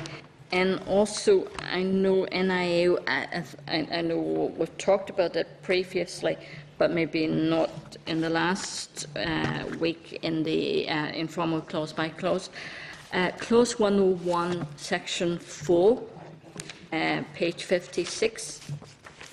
Department, that's the wording, the department may direct. Yes. I think NIO is quite concerned about the word direct. Yes. And they have asked, to change it to request, because they're saying now they are really independent. Yes. They're not within the department, so no department should direct them, they Yes. should request. Well, I think in terms of the local government auditor and the audit function, they are the local government auditor is independent in terms of how audits are undertaken. However, it's the department that has the statutory responsibility for the provision and oversight of local government functions, including the provision of the local government audit function. So in terms of setting audit policy, that is actually for the department. And the Controller and Auditor General's role in this is to provide the staffing and the expertise. He as Controller and Auditor General, and indeed the Northern Ireland Audit Office, gathers its responsibilities and its powers from a different route. The local government auditor sits within his office, but actually gets their powers from the department and from legislation that this department sets. Now, we have talked at length with the Controller and Auditor General and the Audit Office, and indeed the local government auditor. And I think to suggest a request as opposed to a direct would fundamentally change the relationship between the department and the local government auditor. And I think that is certainly outside the scope of this bill. It may be something that, once we've got the reform process out of the way, we would want to do a more fundamental review of the audit provisions for local government. But at this stage, certainly the Minister is not minded to bring forward an amendment on this issue. Okay. Well, I suppose under section 6, there it does say before giving a direction under section 4, the department must consult the local government auditor. Absolutely, and it is a working relationship. Yeah. But as I said, to change direct to request, it may seem like a one-word change, but it would actually fundamentally change the legislative relationship in many respects, and I think that is something that would need to be considered in a much wider context and within a wider review of, as I said, the audit provisions for local government, which is something that we would intend to do once we've got the new councils up and running. That's our next project. Yeah. Yes. Okay. Members content with that explanation? Okay. Right, then we moved on then 106, that's the partnership panel. Members, you have there 4 amendments from the department. Okay, maybe if you can talk us through those 2, please. Madam Chair, initially it was a case that the bill provided for the department to appoint the councillors onto the panel. That was just a mechanism. There was no sort of the department wouldn't have been having any differing view, but to meet respond to the views of local government, we've changed this now so that each council will nominate a member. So the department's role in appointing, which was as I say, just a formal mechanism, will no longer exist. So it will be purely with the 11 new councils to nominate who they wish to sit on the partnership panel. Yeah, I just have one query there. You have 3A put in, right? At the end, insert 3A. We already have 3A. It's 3 capital A. It was 3 capital A. 3 capital A. It's a new subsection. Right, okay, I'm with you now. I'm with you.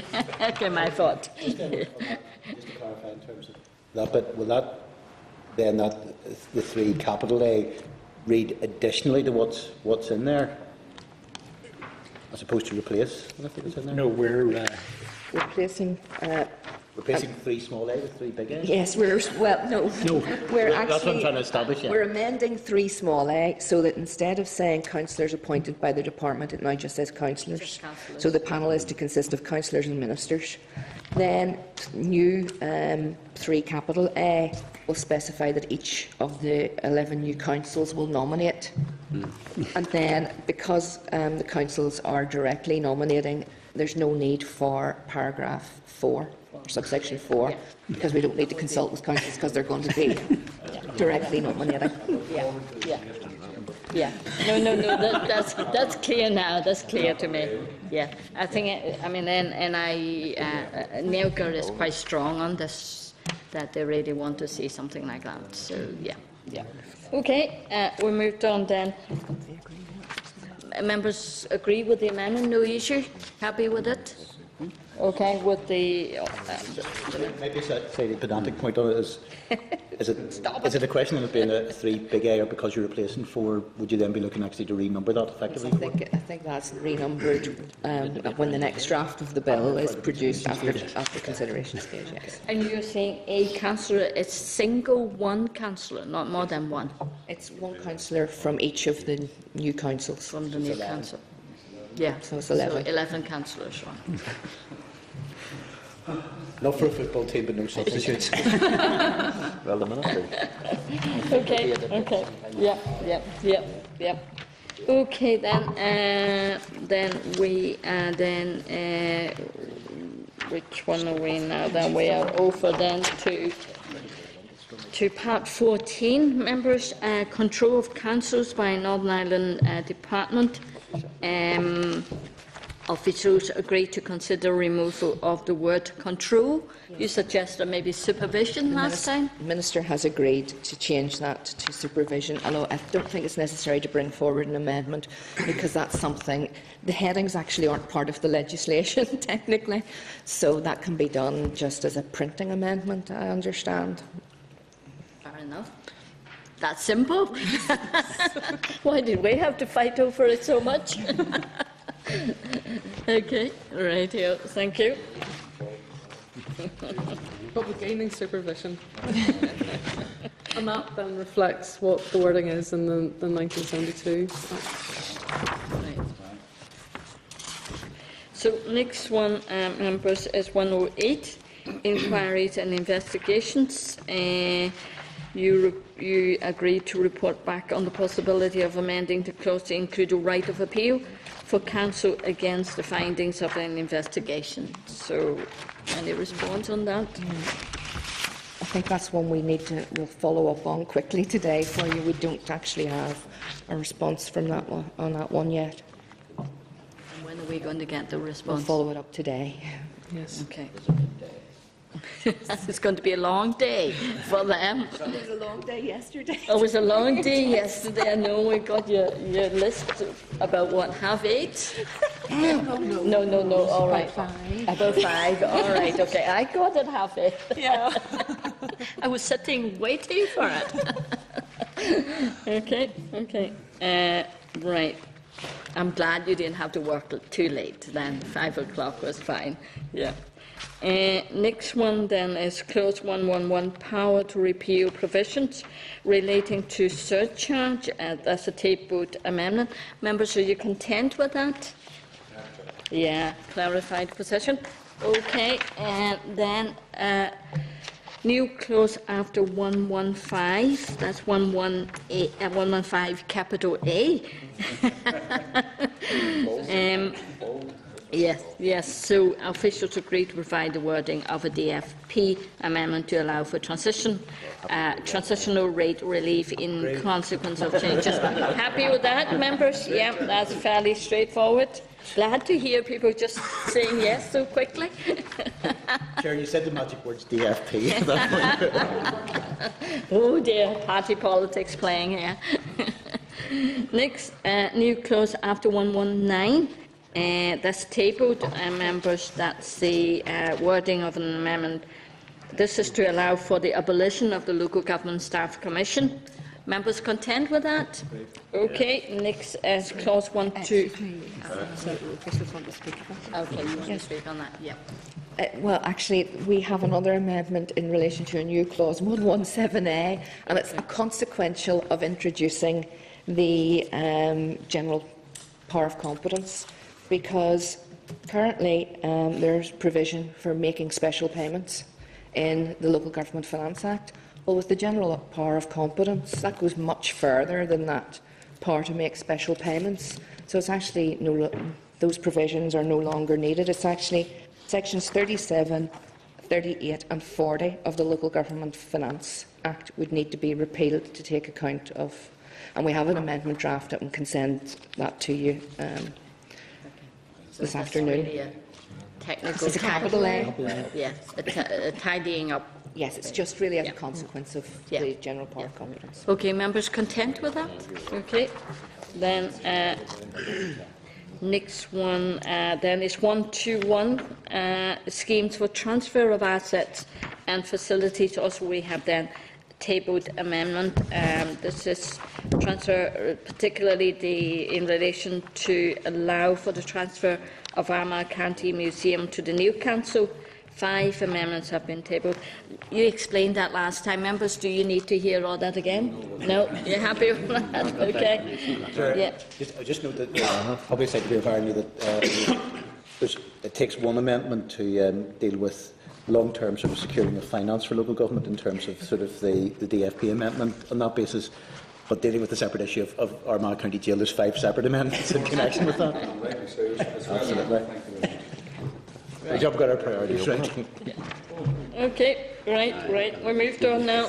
Yeah. Members, I think we're going to have a short break after all this, is that right? And then we're going to... Yeah. Okay. So, clause 122, members, compensation for loss of office. There's an amendment there tabled. Members contend with this? Compensation for loss of office. Linda, you want to add anything to it? No, I think we discussed that last time, and that's the issue of who pays compensation. It's just really to make sure that all of the functions that are being transferred, whether they're functions transferring or powers being conferred, that the provisions in 121 and 122 also include, cover everything that the executive agreed. Yeah. Happy with that, everyone? Okay. Then we are then on to next one, clause 123, supplementary and transitional provisions. Tabled amendments there, 2 amendments there. New clause to replace this clause. Maybe really, again, it's the same sort of amendments as 121 and 122. It's a tidying up of 123 to take account of the amendments that have been made to the other 2 provisions. Members, okay, moved on. 124, interpretation. 1 amendment there, and this is details of 3 consequential amendments to this clause. Again, technical. Is that right?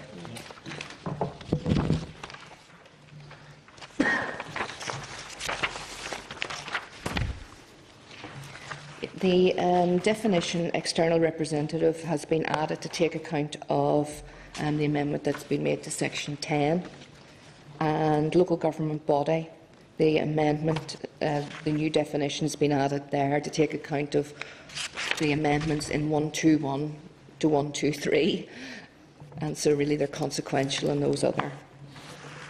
Okay. Yep.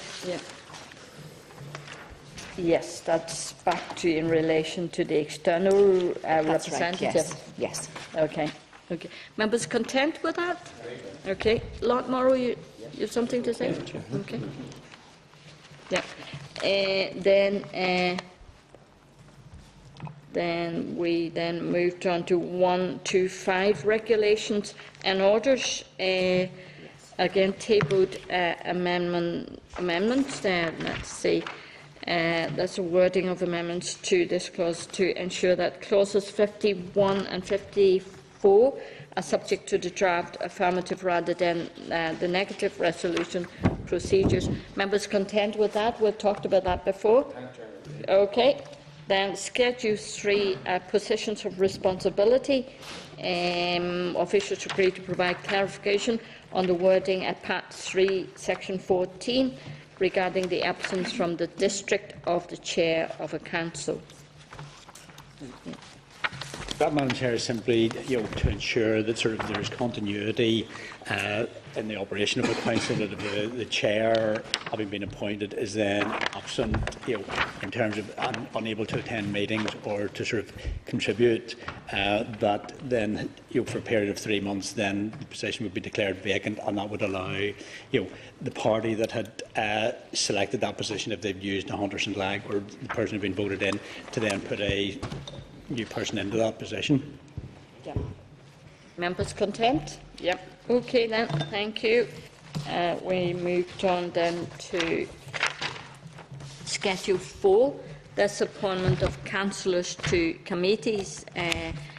Officials agreed to investigate a possibility that using the quota greatest remainder process, independents may not be appointed to any of the council committees. We need to work working through the mechanics of that in terms of the difference between the application to individual committees or whether it's done on a block to allocate that. When we need to work that through. On that basis, it may be helpful, and I appreciate again, probably because of the time it will take to work that the post will be over the line in terms of the committee side of it. But I think the thing which may be helpful in that, because it's a wee bit difficult to get people's heads round in terms of that, and even, to be honest, to make sure that we're getting what we want to get from that point of view. What might be helpful in relation to that is if you were to produce 2 or 3 scenarios with worked examples, so that, for the sake of argument, most of the council will have 40 members.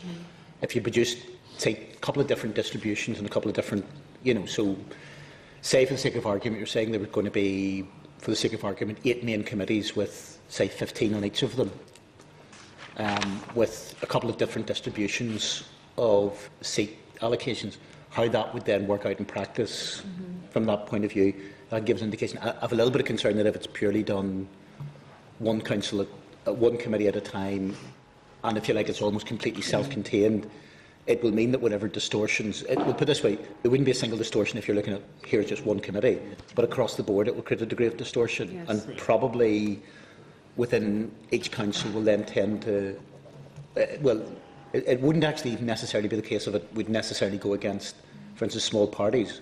I think what it will mean is it will maybe give either, depending on different parties, either a level of over-representation or under-representation, possibly depend on where they fall in terms of the remainder. You might almost get a situation in which a smaller party, for instance, gets the final seat every single time and is disproportionately, but you may also get a situation where they're effectively discriminated against, or not discriminated against, but not given a proper proportion across the board. And in particular, I suspect it would mean independents would have grave difficulty getting onto those committees on it. So maybe if there were some work examples produced on that, again, it may be too late from a committee amendment point of view, but again, it may well then be something that could be considered by way of one or other parties putting in the amendment and probably getting broad support. If there was a need for amendment, might be whenever we see the figures, it actually looks perfectly grand and nobody has any complaints. But I think it's important to work through that. Okay, and how does that process work? I'm quite confused about it, the quota greatest remainder process. How does that work? Well, it's on the basis, Chair, that there's a certain number of places for. It's a sort of divisor figure which would then suggest that there will be a certain number of whole places for all the main parties on any particular committee. It's the same way as if you look, I don't know if maybe we use it in the Assembly, but for example, because of the figures in the Assembly, it's pretty much guaranteed that the DUP would have 3 representatives in every committee minimum. It would be guaranteed in terms of the figures that Sinn Féin would have 2, the SDLP and Ulster Units would have 1 each. But you then have a situation where that fills up on any committee, say 7 out of the 11. How you deal with the other 4 depends upon greatest remainders. Now, if you apply that across the board, it means that if in each case one party has whatever it is 0.75, they'll probably get one of the additional places in those no matter what. If in terms of greatest remainder it means another party has 0.2, it's probably a fair chance they won't get any of those. And that possibly could skewer the thing that instead of being probably a split on, say, 8 committees, where one of those parties maybe gets 6 additional places and the other get 2, it could actually mean that one party gets 8 and the other gets 0. That's where the greatest remainder bit. And again, it depends whether it's applied across the board. Now, if it's applied across the board, you then either have to have some negotiation or some formula then as to work out who gets the choice on which committee. What's happened in the Assembly, it's applied across the board. There's a degree of discussion that tends to take place between the parties then, and it's, there'll be a wee bit of give and take as to who gets onto what, where they get effectively the additional place and where they don't, type of thing. So what the proposed process is what, like Peter said, all the committee positions are putting together as a group I think the problem numbers, is that I think if I'm right in saying that the way it's currently drafted, you'll be doing greatest remainder for each individual committee, and that might mean while an individual committee, if you're only having one committee on council, that would be perfectly fair. If you replicate it across a number of committees, particularly if the committees are the same size, it may well mean that it actually skewers it to overall. It means that some parties may be overrepresented, and it's not necessarily simply the largest parties, but some parties may be overrepresented in quotas greater remainder, some may be unrepresented as a whole. And that's where there may be a problem. There may need to be some degree of tweaking. The problem, I suppose, is if you do move then to a whole system, then you may have to deal with a separate issue of then, if for the sake of argument, if you take, say, your own party, the Alliance Party, if you're entitled to representation on 5 out of 8 committees, then you need some sort of mechanism for deciding which 5 out of the 8 you get onto, and that sort of things, and that.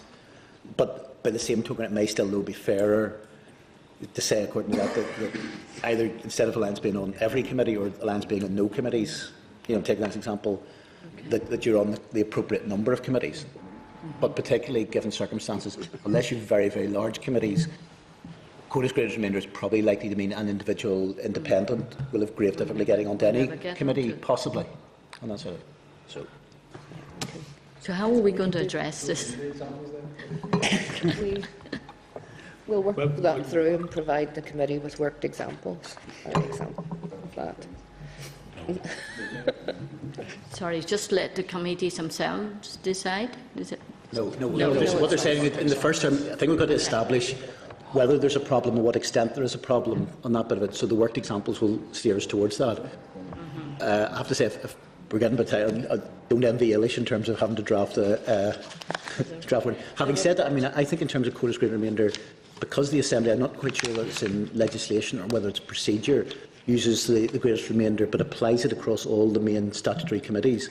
There's probably a formula that could be used, for instance, in the Assembly, in the legislation setting up in the Northern Ireland Act or something that could be used under those circumstances, which could substitute or could make the tweaks to be able to do that. My understanding is that it's not, because I sort of looked at the Northern Ireland Act and it doesn't sort of actually provide any formula. Well, it may not provide a formula. What might be the case, John, because it's been used to determine the overall balance of committees here, it may well be in standing orders of the Assembly. I think there's material in standing orders, yes. There is. I'm judging on the nodding that is doing that. Sheila confirms that. John. Yeah, we'll move on then. Members content with this? Okay. Schedule 9, minor and consequential amendments relating to audit. So an amendment has been tabled. Members content with that? Okay. Next one, Schedule 10, transfer schemes. Again, there is an amendment there tabled. This is in relation to paragraph 2.3d to allocate responsibility to the transferee council for payment of compensation to staff, making it clearer. Okay, members content with that? Yep. Then Schedule 11. Minor and consequential amendments. Departmental officials have provided details of an amendment to this clause and tabled. I think quite straightforward too, really, isn't it, John or Linda? Yes, it's just really to ensure that the list of what is local government legislation specified in the Local Government Miscellaneous Provisions Act, Northern Ireland 2010, also includes this Act. So it's just really to add that in. Yes, yes, yeah, that's right. Okay, fair enough, members? Clear on that? Okay. Then next one, Schedule 12 repeals. Tabled amendment, there are 2 amendments there. Maybe you can quickly explain that too, please. John, Section 104 of the Northern Ireland, or the Local Government Act Northern Ireland 1972, in terms of the sort of the discharge of functions by councils, separated out the provision for a council to arrange for another council to discharge its function into 104 as opposed to sort of Section 18. We brought all the sort of the provisions in relation to the discharge of a function, council's functions, into a single clause. So to remove that anomaly, we're repealing the appropriate phrases in 104.1. Yes, just a consequential amendment because of the arrangements for discharge of functions in the bill. Okay, members clear on that? Okay. Then the next one, that's The repeal of the Best Value Act is to take account of the new provisions in relation to performance improvement, because they really replace the 2002 Best Value Act, so that's being repealed. And we also have an additional amendment I mentioned earlier about removing the power to make special payments because of the introduction of the general power of competence. So it's just to add into the repeal section, sections 37 and 38 of the Local Government Finance Act, and also an amendment to section 39 of that, really to remove the right to make payments for special purposes because it's no longer needed. members content with the explanation? Okay, then. So, any other issues members may wish to raise on any other clauses? Your last chance. Any other issues that we have not touched on today that you want to raise? One issue, because I missed it last day, in terms of international obligations, see the likes of council responsibilities, meeting the likes of their waste management targets or biodiversity and all of that. Is that included, or it's... Well, that, if it goes anywhere into the bill, it would be in the performance framework section. Now, clearly there are currently obligations that are set through environmental policy by my colleagues in the Environmental Policy Division. So, you know, I think it would be a mix of either the department, the councils themselves determining that they were going to, include waste management targets in their own performance measures, because that's something that they currently do, or indeed the department could decide that actually it will use this new performance framework to set individual targets for councils and do it within the parameters of the overall performance framework. Say go wider than that, say there was a new obligation brought forward. Is there scope then to add that in, or how would that work if it's wider? I'm only using them as two examples. The department with the sort of the policy responsible could use clause 92 if it felt it appropriate, because that provides, for the department to set performance indicators and performance standards. So that to meet those obligations. So you could put in those obligations. Or indeed, there could be a separate piece of legislation that they could use. You know, if it was a different department with separate legislation that also put a duty on the councils to do certain things, that there may be provisions there as well. But I mean, John's right; they could use this as well. I mean, say for example, if it's a new international obligation or whatever, it's likely that the department with the policy responsibility would need to bring forward legislation to ensure that Northern Ireland was meeting those obligations. So, and I can't determine, I suppose, at this stage whether there would be duties imposed on the councils on certain performance indicators in that legislation. But in the absence of that, certainly Section 92 could be relied on. So you said that would cover any European or international objective or regulations or laws that would affect council performance, because there's so many different Yeah, right directives across. and directives. Yeah. If the department with policy responsibility in Northern Ireland chose to do so, then they could use Section 92 to set targets.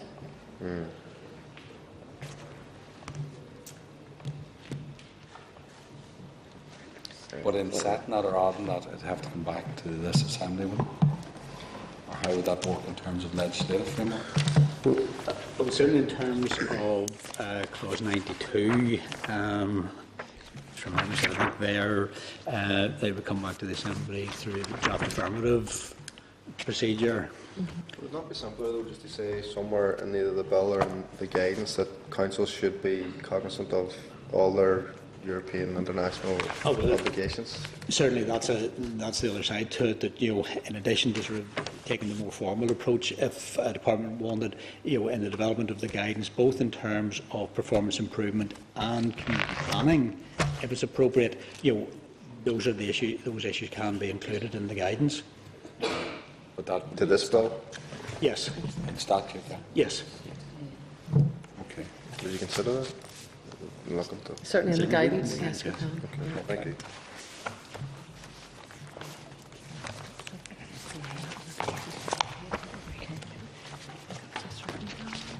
Yeah.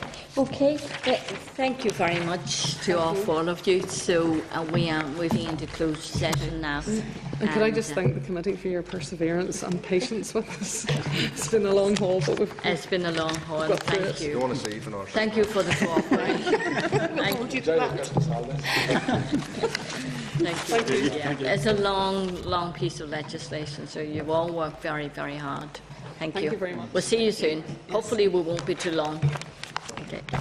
Okay. So, members, we are now in closed session. Okay, members, we're back into open session. Members agree with that? Okay. We declare the meeting open to the public. Okay, I'm now going to commence the formal clause-by-clause analysis of the Local Government Bill. Just to remind members that formal clause-by-clause consideration is the last opportunity to discuss the clauses of the bill, and any decisions will be final.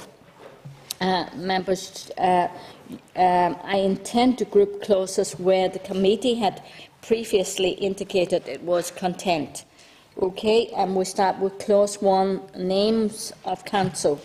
Members, are you content with clause 1 as drafted? Thank you. Clause 2, constitutions of councils. Is the committee content with clause 2, subject to the proposed departmental amendment? Thank you. Clause 3, qualifications. Is committee content with clause 3 as drafted? Thank you.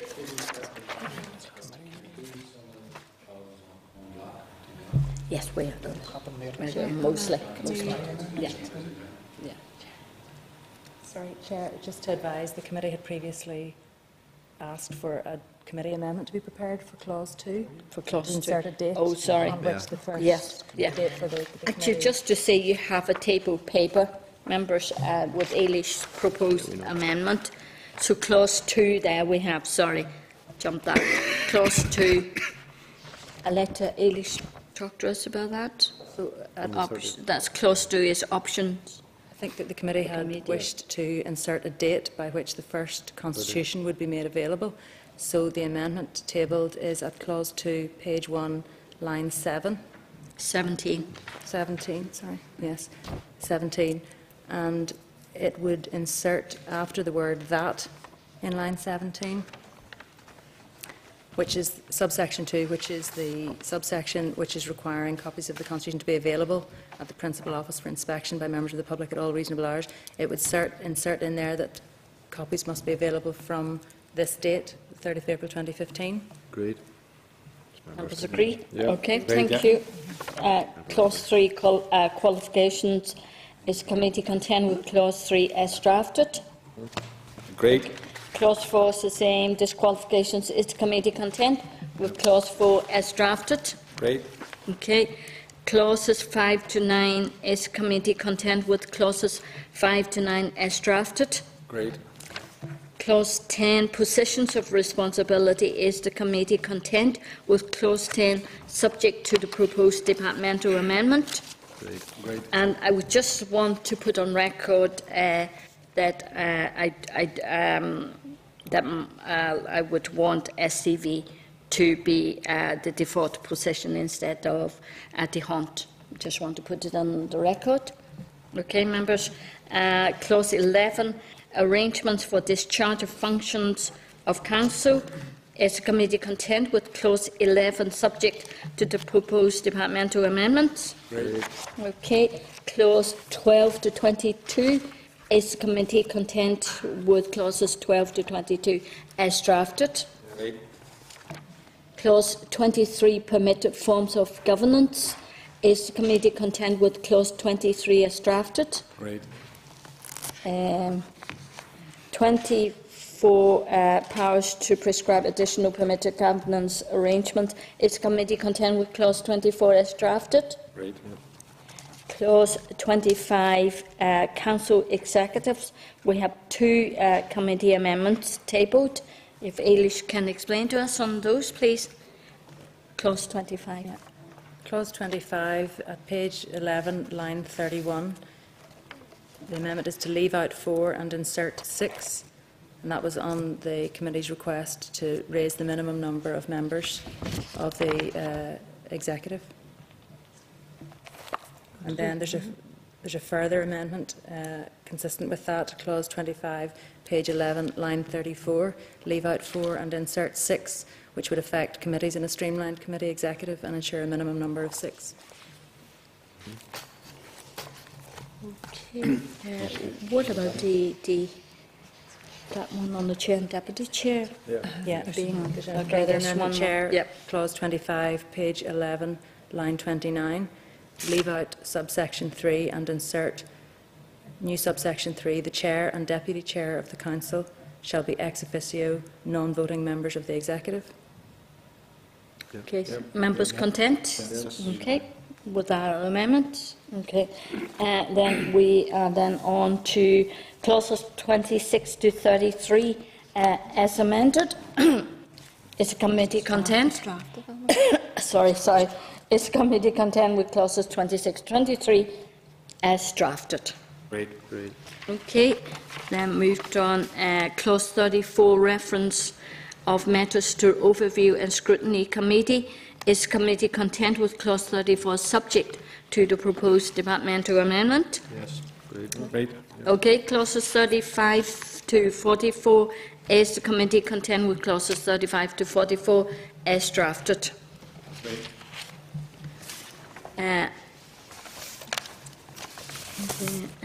Clause 45, power to require decisions to be reconsidered. Is the committee content with clause 45 as drafted? Yes. Okay. Great. Clauses 46 to 49, is committee content with clauses 46 to 49 as drafted? Great. Could you read out the question 35 or 25 again, Cathal? Like not reread, amended. Okay. I've been requested to return to clause 25. Okay.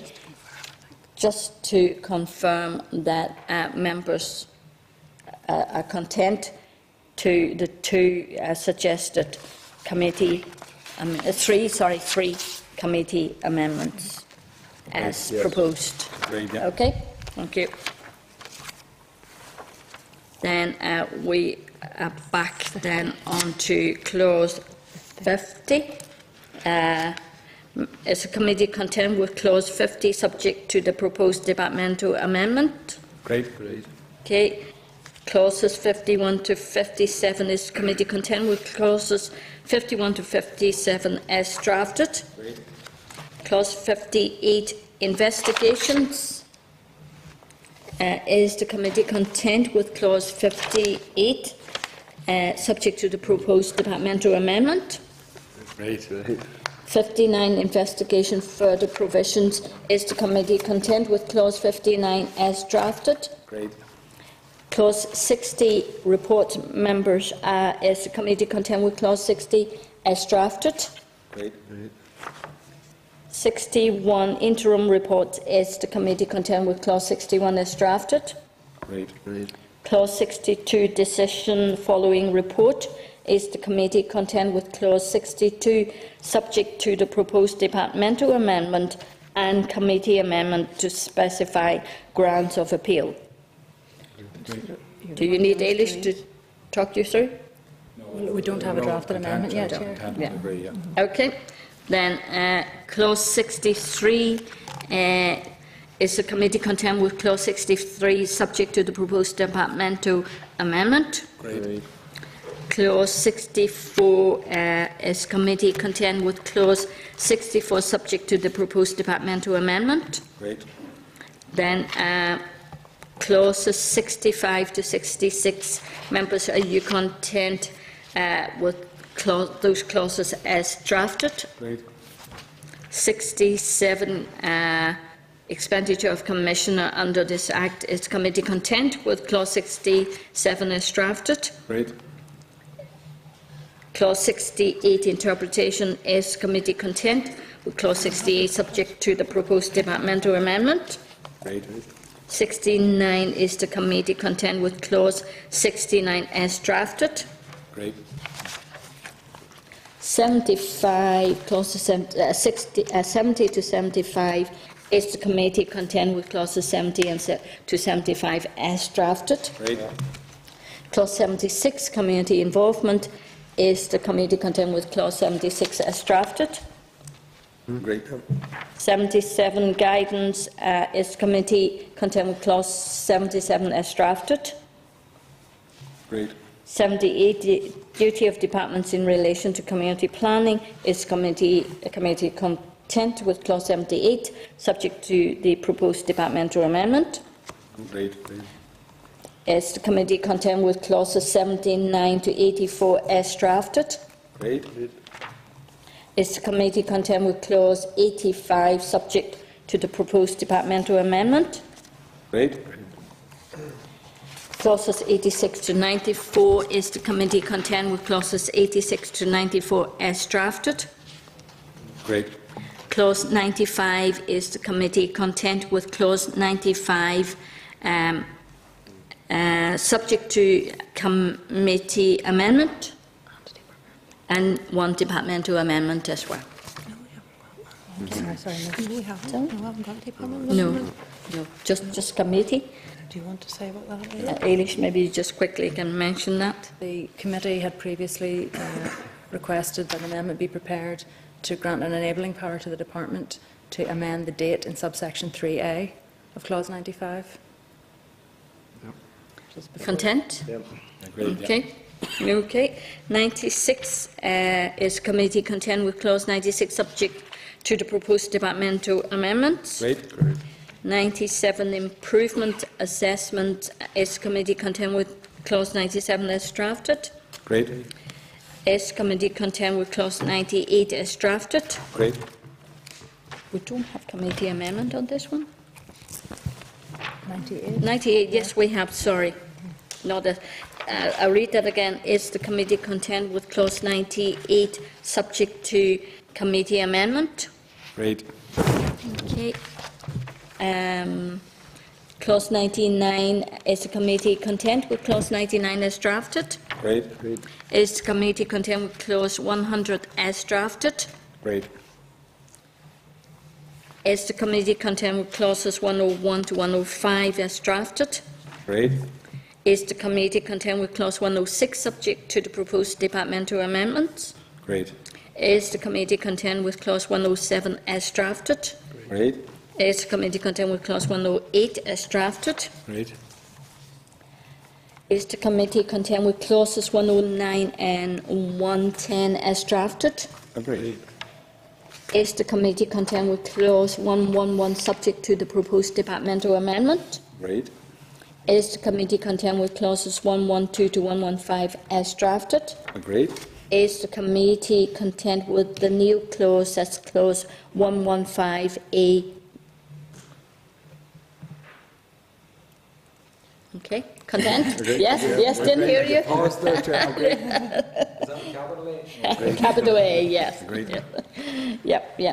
Clauses 116, is the committee content with clauses,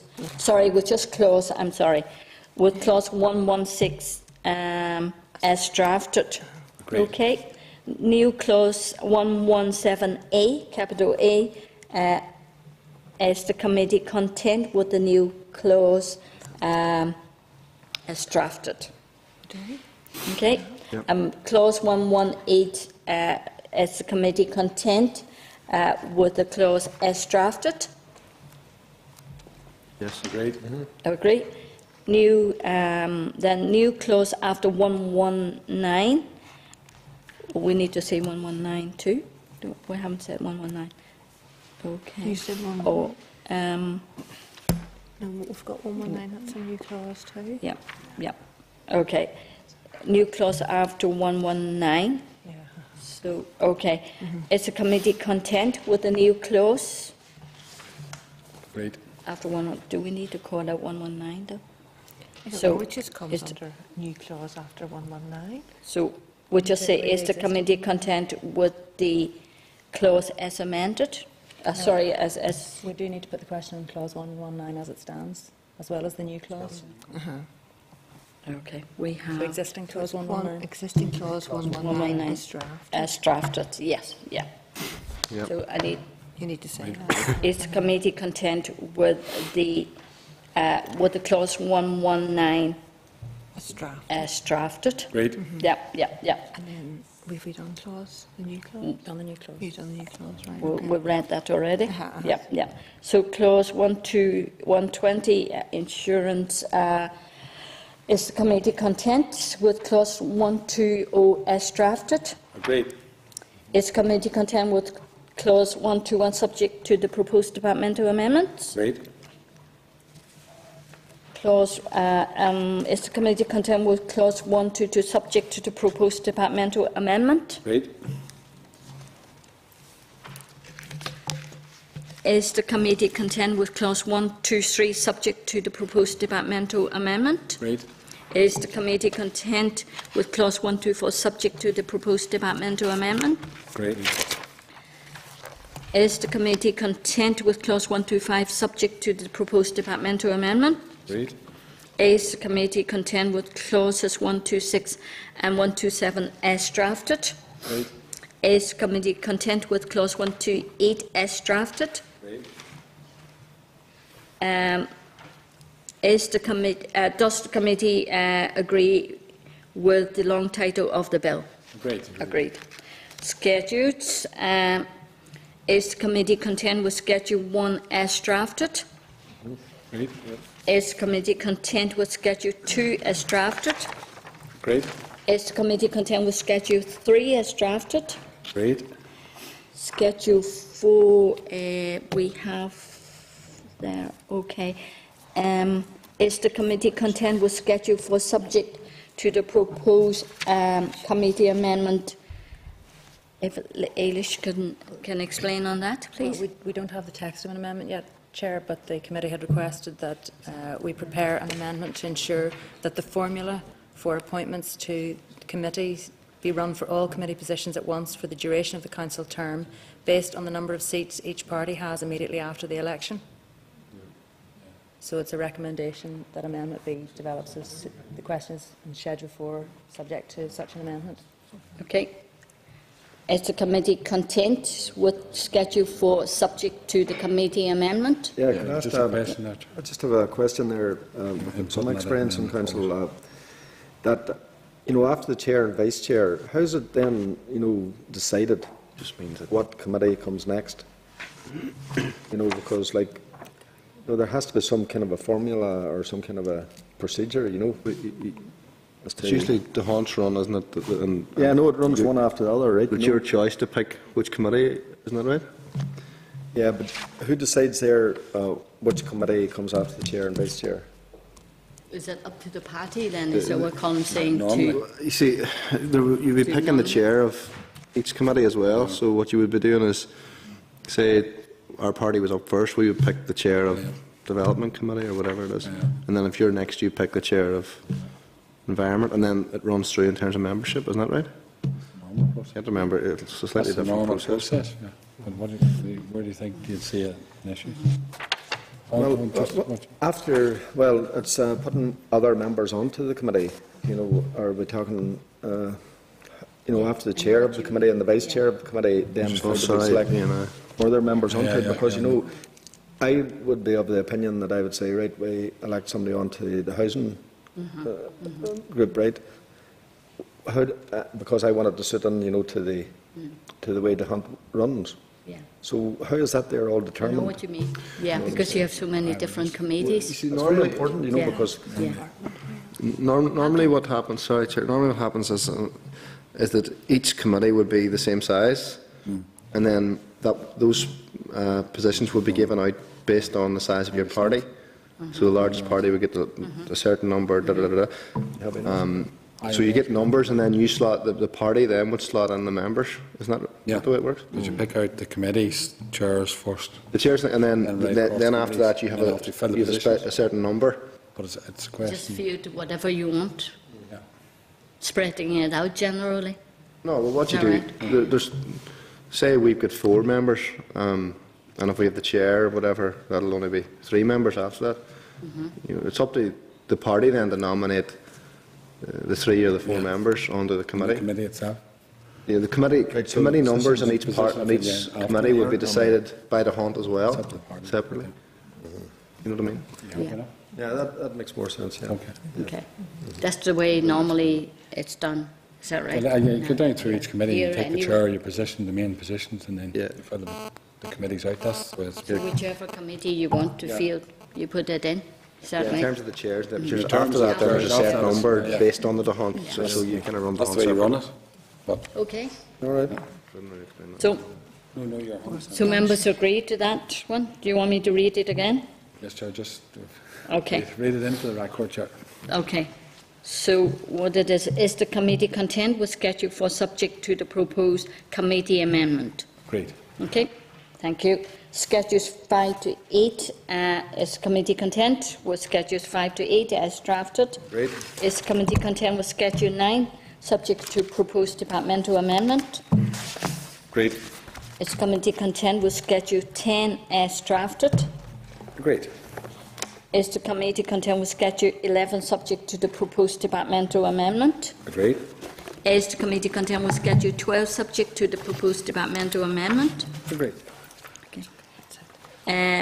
Okay, members, thank you very much. That concludes formal clause-by-clause consideration of the bill, and that the draft report will be brought forward for members' consideration at our next meeting, which is our additional meeting next Tuesday. 12:30 to room 22. it will be room 29, 12:30 to 2. And the draft will be obviously sent to members.